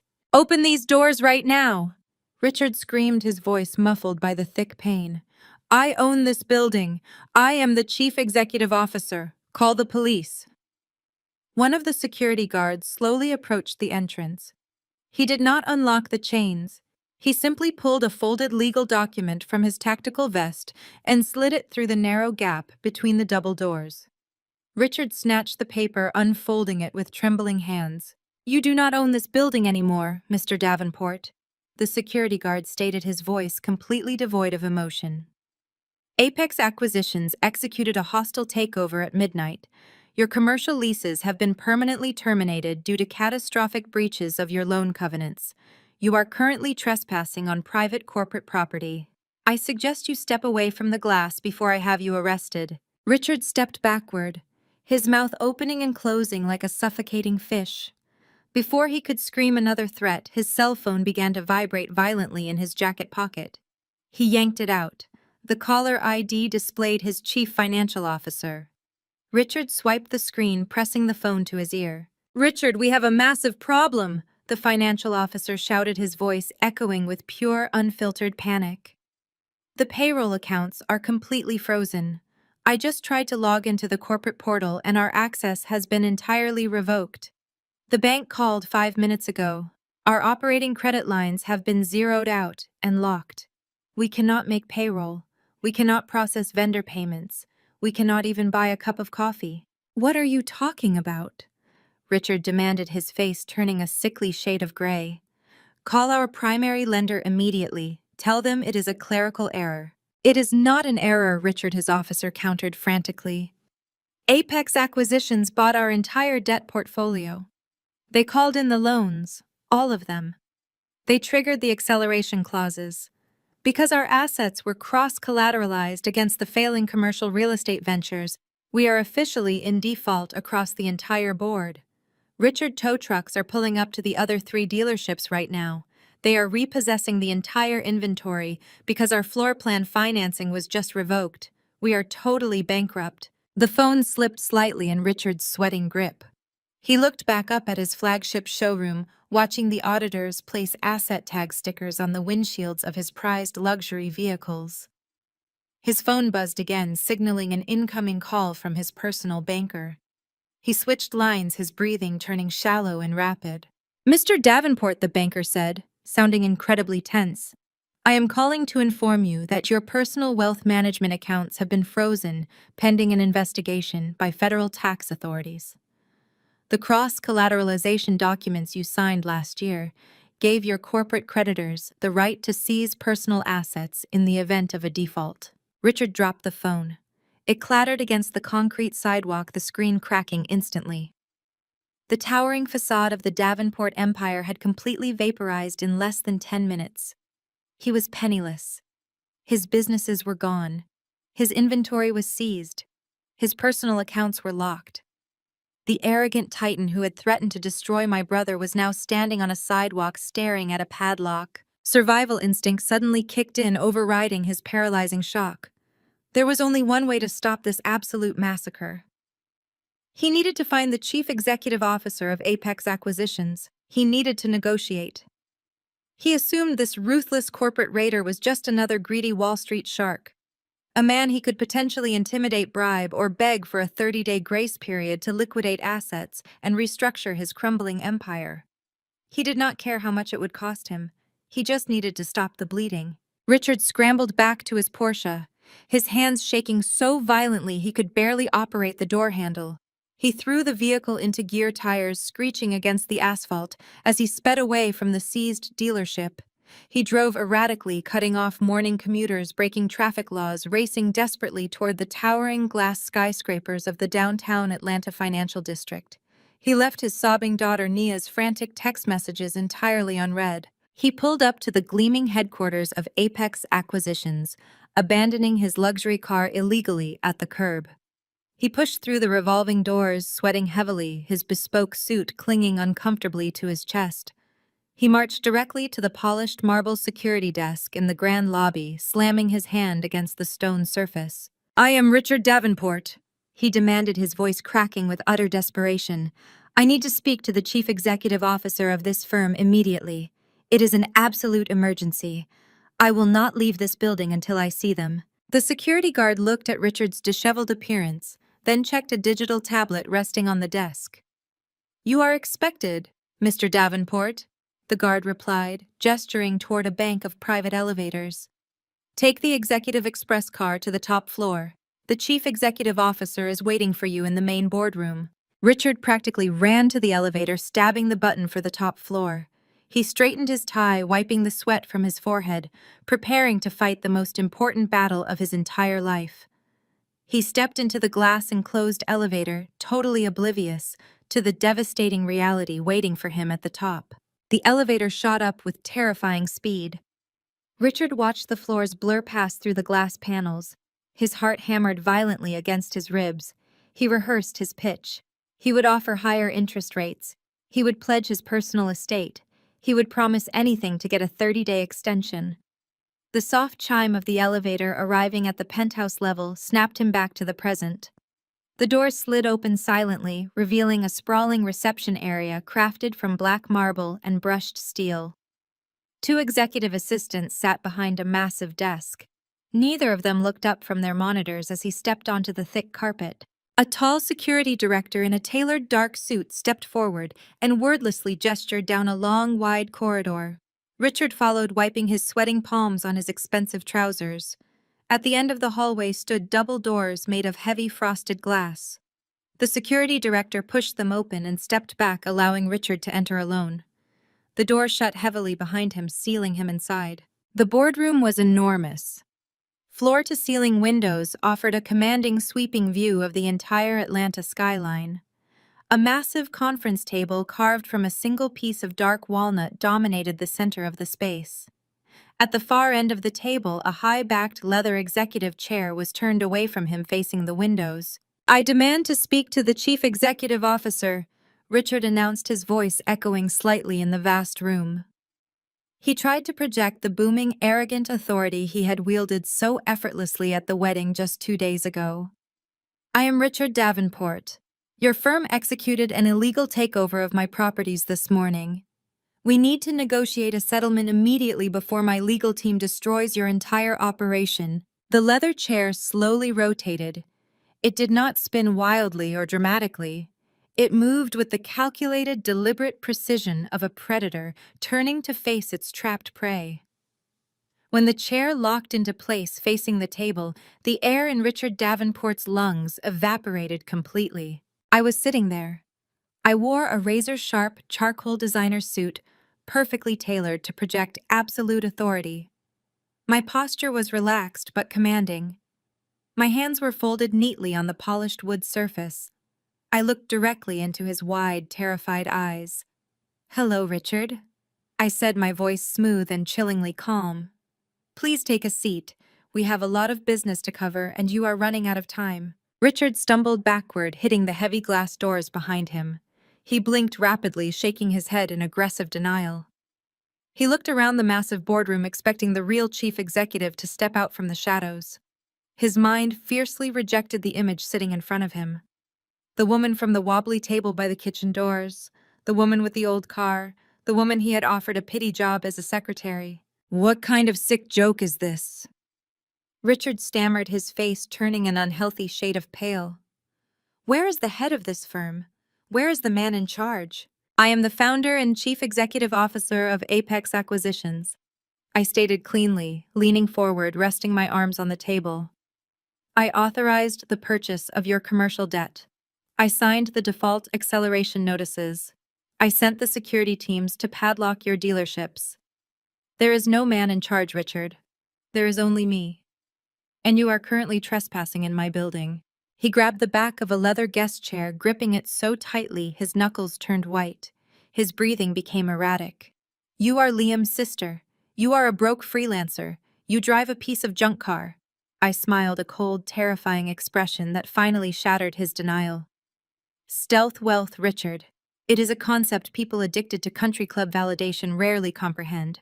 While you were leasing exotic cars to pretend you had cash flow, I was buying the banks that held your titles. I reached to my left and pulled a thick black binder toward the center of the table. It landed with a heavy, authoritative thud. I opened the cover, revealing hundreds of pages of highlighted financial audits, banking records, and wire transfer receipts. You came here to negotiate, I said, flipping to the first tab. Let us negotiate. You owe my firm $74 million in outstanding commercial loans. Because you cross-collateralized those loans against your failing real estate portfolio, you breached the liquidity covenants 6 months ago. By the letter of the law, I own your dealerships, your inventory, your commercial plots, and the building housing your corporate headquarters. Richard sank heavily into the chair, his legs completely giving out. We can restructure, he pleaded, his voice cracking with desperation. All his arrogant bluster was gone. He sounded like a frightened child. I can liquidate my personal portfolio. I can sell the house. I can pay you back with interest, Claire. Just give me 30 days to secure a bridge loan. I slowly shook my head. You do not have a personal portfolio to liquidate, Richard. You drained those accounts 2 years ago to cover your operational losses, but that is not even the most interesting part of your financial profile. I turned to a section in the binder marked with bright red tabs. I slid a document across the smooth walnut table. It stopped directly in front of his shaking hands. He stared down at the paper, his eyes widening in pure horror. My forensic accounting team discovered something fascinating when we audited your books. I continued, my voice slicing through the silent room. You have been running 2 sets of ledgers for the past 4 years. You artificially inflated the revenue of your dealerships to secure those massive commercial loans. Then you systematically siphoned that borrowed capital through a series of dummy vendors, funneling the cash directly into offshore accounts in the Cayman Islands. Richard clutched his chest, his face slick with cold sweat. You have no proof, he whispered, barely able to form the words. I tapped the document sitting in front of him. That is a wire transfer authorization bearing your exact signature, routing $2 million to a shell company you registered in Belize. I have 40 more identical transfers fully documented in this binder. What you did was not just poor business management, Richard. You committed massive systemic tax fraud and federal wire fraud. You stole from domestic banks to fund your fake luxury lifestyle and hid the stolen capital overseas. I leaned back in my chair, letting the absolute gravity of the situation crush him. You wanted to destroy my brother? I reminded him, my tone dropping to a lethal whisper. You stood in that parking lot and threatened to blacklist him. You threatened to ruin his startup and sue him into bankruptcy just to protect your fragile ego. You thought you were hunting a defenseless animal. You did not realize you had walked straight into a cage with an apex predator. Richard buried his face in his hands, letting out a pathetic, broken sob. His generational wealth, his elite status, his entire identity had been entirely eradicated. Please, he begged, his voice muffled by his shaking fingers. Please, Claire, I will do whatever you want. Do not send me to prison. I am begging you. I closed the thick black binder. I pulled a single crisp legal document from a separate folder and placed a platinum pen next to it. This is an unconditional surrender of equity, I explained clinically. By signing this document, you immediately transfer 100% of your ownership shares in the Davenport Auto Group and all associated real estate holdings directly to Apex Acquisitions. You waive your right to contest the foreclosure. You walk away with absolutely nothing. He stared at the pen as if it were a venomous snake. "And if I sign it? If you sign it, I keep this binder in my private vault. I promised. You lose your empire, but you keep your freedom. If you refuse, I will personally hand-deliver this binder to the Regional Director of the Internal Revenue Service and the Financial Crimes Division of the Federal Bureau of Investigation by noon tomorrow. You will spend the rest of your natural life in a federal penitentiary." I checked my watch. "You have exactly 24 hours to review this document with whatever cheap public defender you can still afford to hire. At 9 o'clock tomorrow morning, you either sign over your entire life to me or the federal agents show up at your front door." Richard Davenport, the man who had laughed at me, mocked my clothes, and tried to extort my brother, sat paralyzed in the chair. He looked at the flawless Atlanta skyline outside the windows and realized he no longer owned a single piece of it. He was completely, utterly, and irrevocably destroyed. The very next morning, the financial shockwaves hit the Atlanta elite like a Category 5 hurricane. The news of Richard Davenport surrendering his entire commercial empire leaked into the business district before the stock market even opened. The federal authorities had already begun circling the wreckage. Bank accounts were seized, credit cards were instantly declined, and the massive Davenport mansion was slapped with a bank foreclosure notice. Nia woke up to a reality she had never experienced in her entire privileged life. She was completely broke. Her platinum credit cards were rejected at her favorite upscale coffee shop. Her phone exploded with furious text messages from wedding vendors demanding their unpaid balances. Panicking, she immediately drove to the luxury downtown condominium of the man she believed was her ultimate safety net. She went straight to Donovan. She expected the slick, high-priced lawyer who had kissed her passionately at the VIP club to open his doors and protect her. She thought their secret romance and shared greed would guarantee her a soft landing. Donovan did not even let her inside his apartment. He stood in the hallway wearing a crisp custom suit, holding his expensive leather briefcase, looking at her as if she were a carrier of a highly contagious disease. He had already seen the catastrophic financial implosion of her father. He knew Apex Acquisitions had completely dismantled the Davenport family, and he knew exactly who was pulling the strings. Donovan was a shark, and sharks do not attach themselves to sinking ships. "Do not ever come here again," Donovan told her, his voice devoid of any warmth or affection. "My firm represents winners, Nia. Your father is currently under federal investigation for tax evasion and massive wire fraud. You bring nothing to the table anymore except massive liability. We are completely finished." He stepped back into his luxury condominium and shut the heavy oak door directly in her face, locking it with a sharp, definitive click. Nia stood in the hallway, staring at the closed door as the absolute magnitude of her situation crushed her. Her father was facing prison. Her secret lover had discarded her the exact second her bank account hit zero. Her wealthy friends were already ignoring her calls, terrified of being associated with the Davenport scandal. She had absolutely nothing left. In her desperate, frantic mind, there was only one single lifeline remaining. She needed a savior. She needed the naive, loyal tech founder she had planned to rob blind.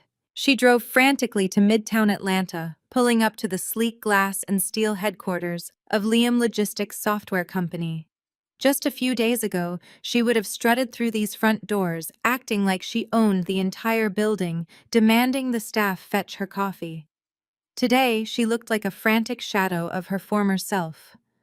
Her designer dress was wrinkled, her makeup was smudged from crying, and her hands shook violently. She bypassed the reception desk and marched directly toward the secure elevators, trying to project her old, aristocratic authority. Two large security guards immediately stepped directly into her path, blocking the security turnstiles. "Excuse me," Nia snapped, attempting to summon her trademark arrogance. "I am Liam's future wife.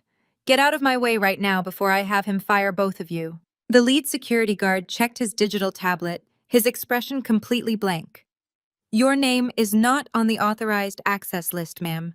You need to vacate the premises immediately." Nia lost whatever fragile composure she had left. She started screaming, causing a massive scene in the pristine corporate lobby. She demanded to see Liam thrashing against the security guards, who firmly held her back from the elevators. Employees stopped to stare, whispering, as they recognized the disgraced runaway bride from the viral society gossip. On the top floor, Liam sat in his executive office watching the lobby commotion through the internal security camera feed on his monitor. He could have simply ordered the guards to throw her out onto the street. He could have ignored her completely and let the local police handle the trespassing charge. But Liam needed absolute closure. He needed to look the monster in the eye and show her that he was no longer her prey. He rode the private elevator down to the lobby. The polished metal doors slid open, revealing a man who had completely transformed over the past 48 hours. Liam did not look like a heartbroken victim. He radiated the quiet, untouchable confidence of a true industry leader. He walked calmly across the marble floor, stopping a few feet away from the woman who had tried to steal his entire life. Nia sobbed loudly the second she saw him. She broke free from the guards and threw herself toward him, stopping only when he held up a single rigid hand, commanding her to stay back. Her face was covered in tears, playing the desperate victim role she had perfected. "Oh, Liam, thank God," she cried, her voice cracking with manufactured anguish. "You have to help me. My dad has lost his mind. He pressured me into everything. I never wanted that awful prenuptial agreement. He forced Donovan to write those terrible clauses. He made me do all of it to save his business. I was just a pawn in his stupid games."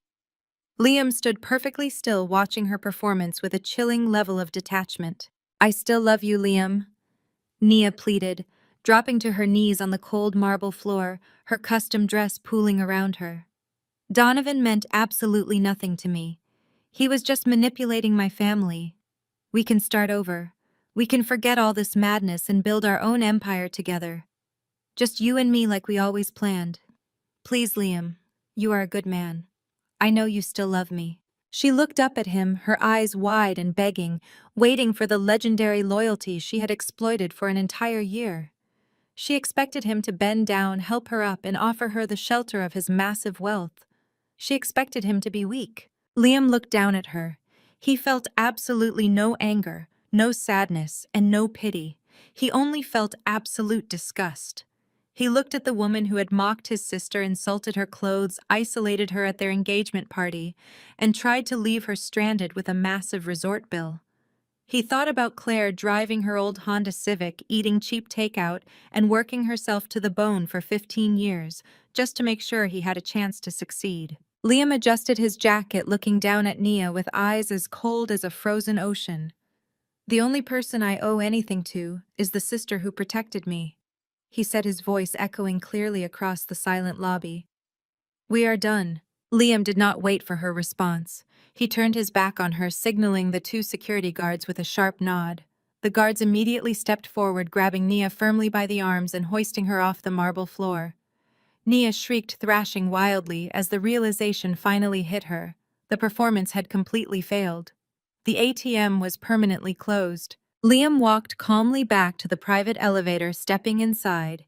He watched through the glass panels as the security guards physically dragged the screaming, sobbing woman out through the heavy revolving doors and tossed her onto the sweltering Atlanta sidewalk. The elevator door slid shut, sealing out her desperate cries, leaving Liam in total, absolute peace. He rode the elevator back up to his office, ready to get back to work. 3 months later, the warm autumn breeze swept through the bustling streets of Buckhead, carrying the undeniable scent of absolute victory. I sat across from my brother at a secluded corner table inside the most exclusive dining establishment in Atlanta. The restaurant was a sanctuary of dark mahogany ambient lighting and hushed conversations where titans of industry negotiated billion-dollar deals over imported Wagyu beef and vintage wine. Tonight, however, we were not here to negotiate. We were here to celebrate the magnificent culmination of everything we had built. Liam looked entirely different from the stressed, exhausted groom who had almost signed his life away. He radiated the calm, untouchable energy of a man who had conquered the financial world on his own terms. That very morning, he had stood on the balcony of the New York Stock Exchange and proudly rung the opening bell. His logistics software startup had officially gone public. The initial public offering was a staggering, unprecedented success. The stock price surged immediately, heavily oversubscribed by eager institutional investors. By the time the closing bell echoed across the trading floor, Liam was officially a billionaire on paper. He achieved the ultimate tech founder dream while retaining absolute operational control of his empire. We raised our crystal glasses, the expensive champagne catching the dim light. To moving in silence, I proposed offering him a warm, genuine smile. To the sister who taught me how to play the game, Liam replied, tapping his glass gently against mine. The clear, sharp chime rang out like a final victory bell. As we enjoyed our meal, we discussed the final loose ends of the Davenport collapse. My firm, Apex Acquisitions, had executed the liquidation of Richard Davenport's commercial empire with ruthless surgical precision. We showed absolutely no mercy. The sprawling luxury car dealerships were stripped of their inventory and sold off at commercial auction to the highest bidders. His vast, heavily leveraged real estate portfolio was entirely dismantled, the properties absorbed into our own lucrative asset trusts. Richard was currently fighting a losing battle against a mountain of federal indictments, his reputation completely obliterated. The elite social circles he once dominated had entirely erased his name from their guest lists. But the most satisfying part of the liquidation was not the massive profit my firm generated. It was exactly what we chose to do with that capital. I took a substantial portion of the liquidated Davenport assets and established a comprehensive youth financial literacy foundation. We were actively funding programs across the underserved neighborhoods of Atlanta, teaching teenagers how to build credit, understand compound interest, and spot predatory lending. We used Richard Davenport's stolen wealth to ensure the next generation would never fall victim to the kind of financial traps he built his life upon. It was poetic, absolute justice. Liam took a sip of his champagne, looking thoughtfully out the window at the glittering city skyline. I saw an article about Nia yesterday. He mentioned his voice carrying no emotion whatsoever. She is apparently working as a receptionist at a low-end real estate office in the suburbs. She tried to give an interview to a local gossip blog claiming she was the victim of a corporate conspiracy, but nobody bought it. The reporter actually laughed at her. I nodded, cutting into my steak with a razor-sharp knife. People who build their entire identities on the perception of wealth eventually find out that a strong gust of wind can blow away a house of cards, I replied. She wanted the shortcut to the top without doing the actual work. She wanted to steal your success instead of building her own. Now she gets to experience the very life she mocked me for. It is the perfect, natural consequence. We spent the rest of the evening enjoying the incredible food, the phenomenal service, and the profound peace that comes from surviving a massive storm together. There were no fake friends at our table. There were no manipulative future-in-laws demanding our obedience. There was only absolute, unquestionable loyalty. We had faced the worst kind of deception and emerged entirely victorious because we trusted each other implicitly. I smiled, feeling completely at peace. When the waiter brought the final check, I did not reach for my battered decoy purse. I pulled out a sleek leather wallet and handed over the heavy matte black titanium card. The waiter took it with a respectful bow, totally unaware that the woman sitting in front of him in a plain, unbranded dress could purchase the entire restaurant building without checking her bank balance. As we walked out into the cool Atlanta night air, I looked up at the towering glass skyscrapers that defined the city.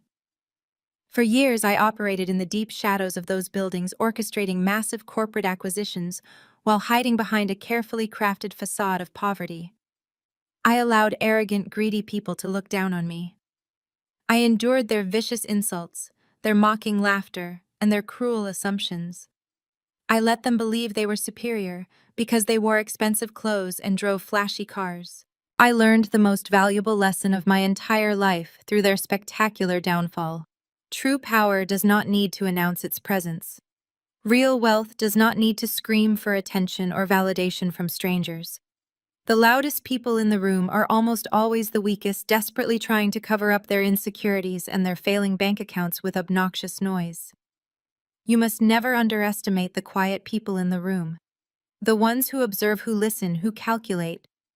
the ones who do not react to petty insults because they are too busy planning their next massive move. Wealth is not defined by the designer labels hanging in your closet or the luxury vehicles parked in your driveway.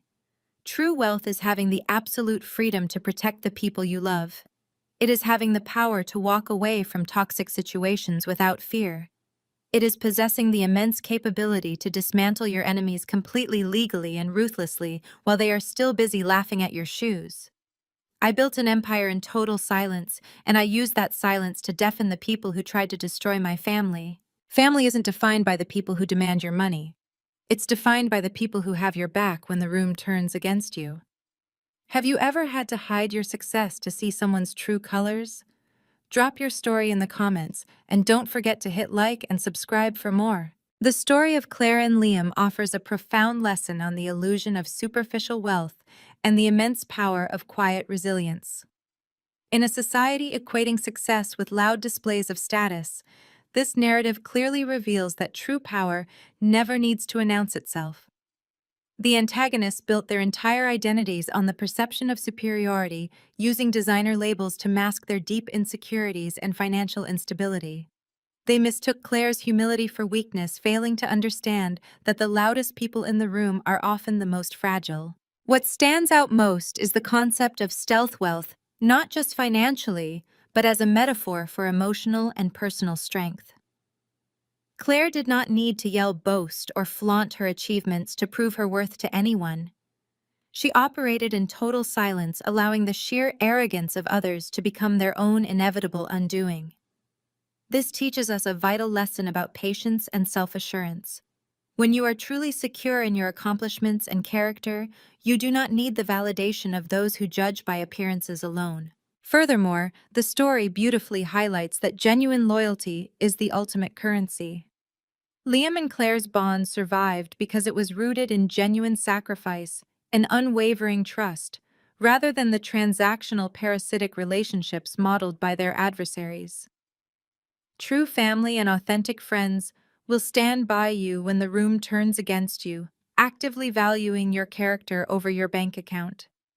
The absolute most valuable asset you can possess is the unshakable confidence of knowing exactly who you are, even when others underestimate you. Take a brief moment today to reflect deeply on the authentic, quiet strengths that you bring to the world around you, and please share in the comments below how you practice staying true to yourself when others falsely judge you.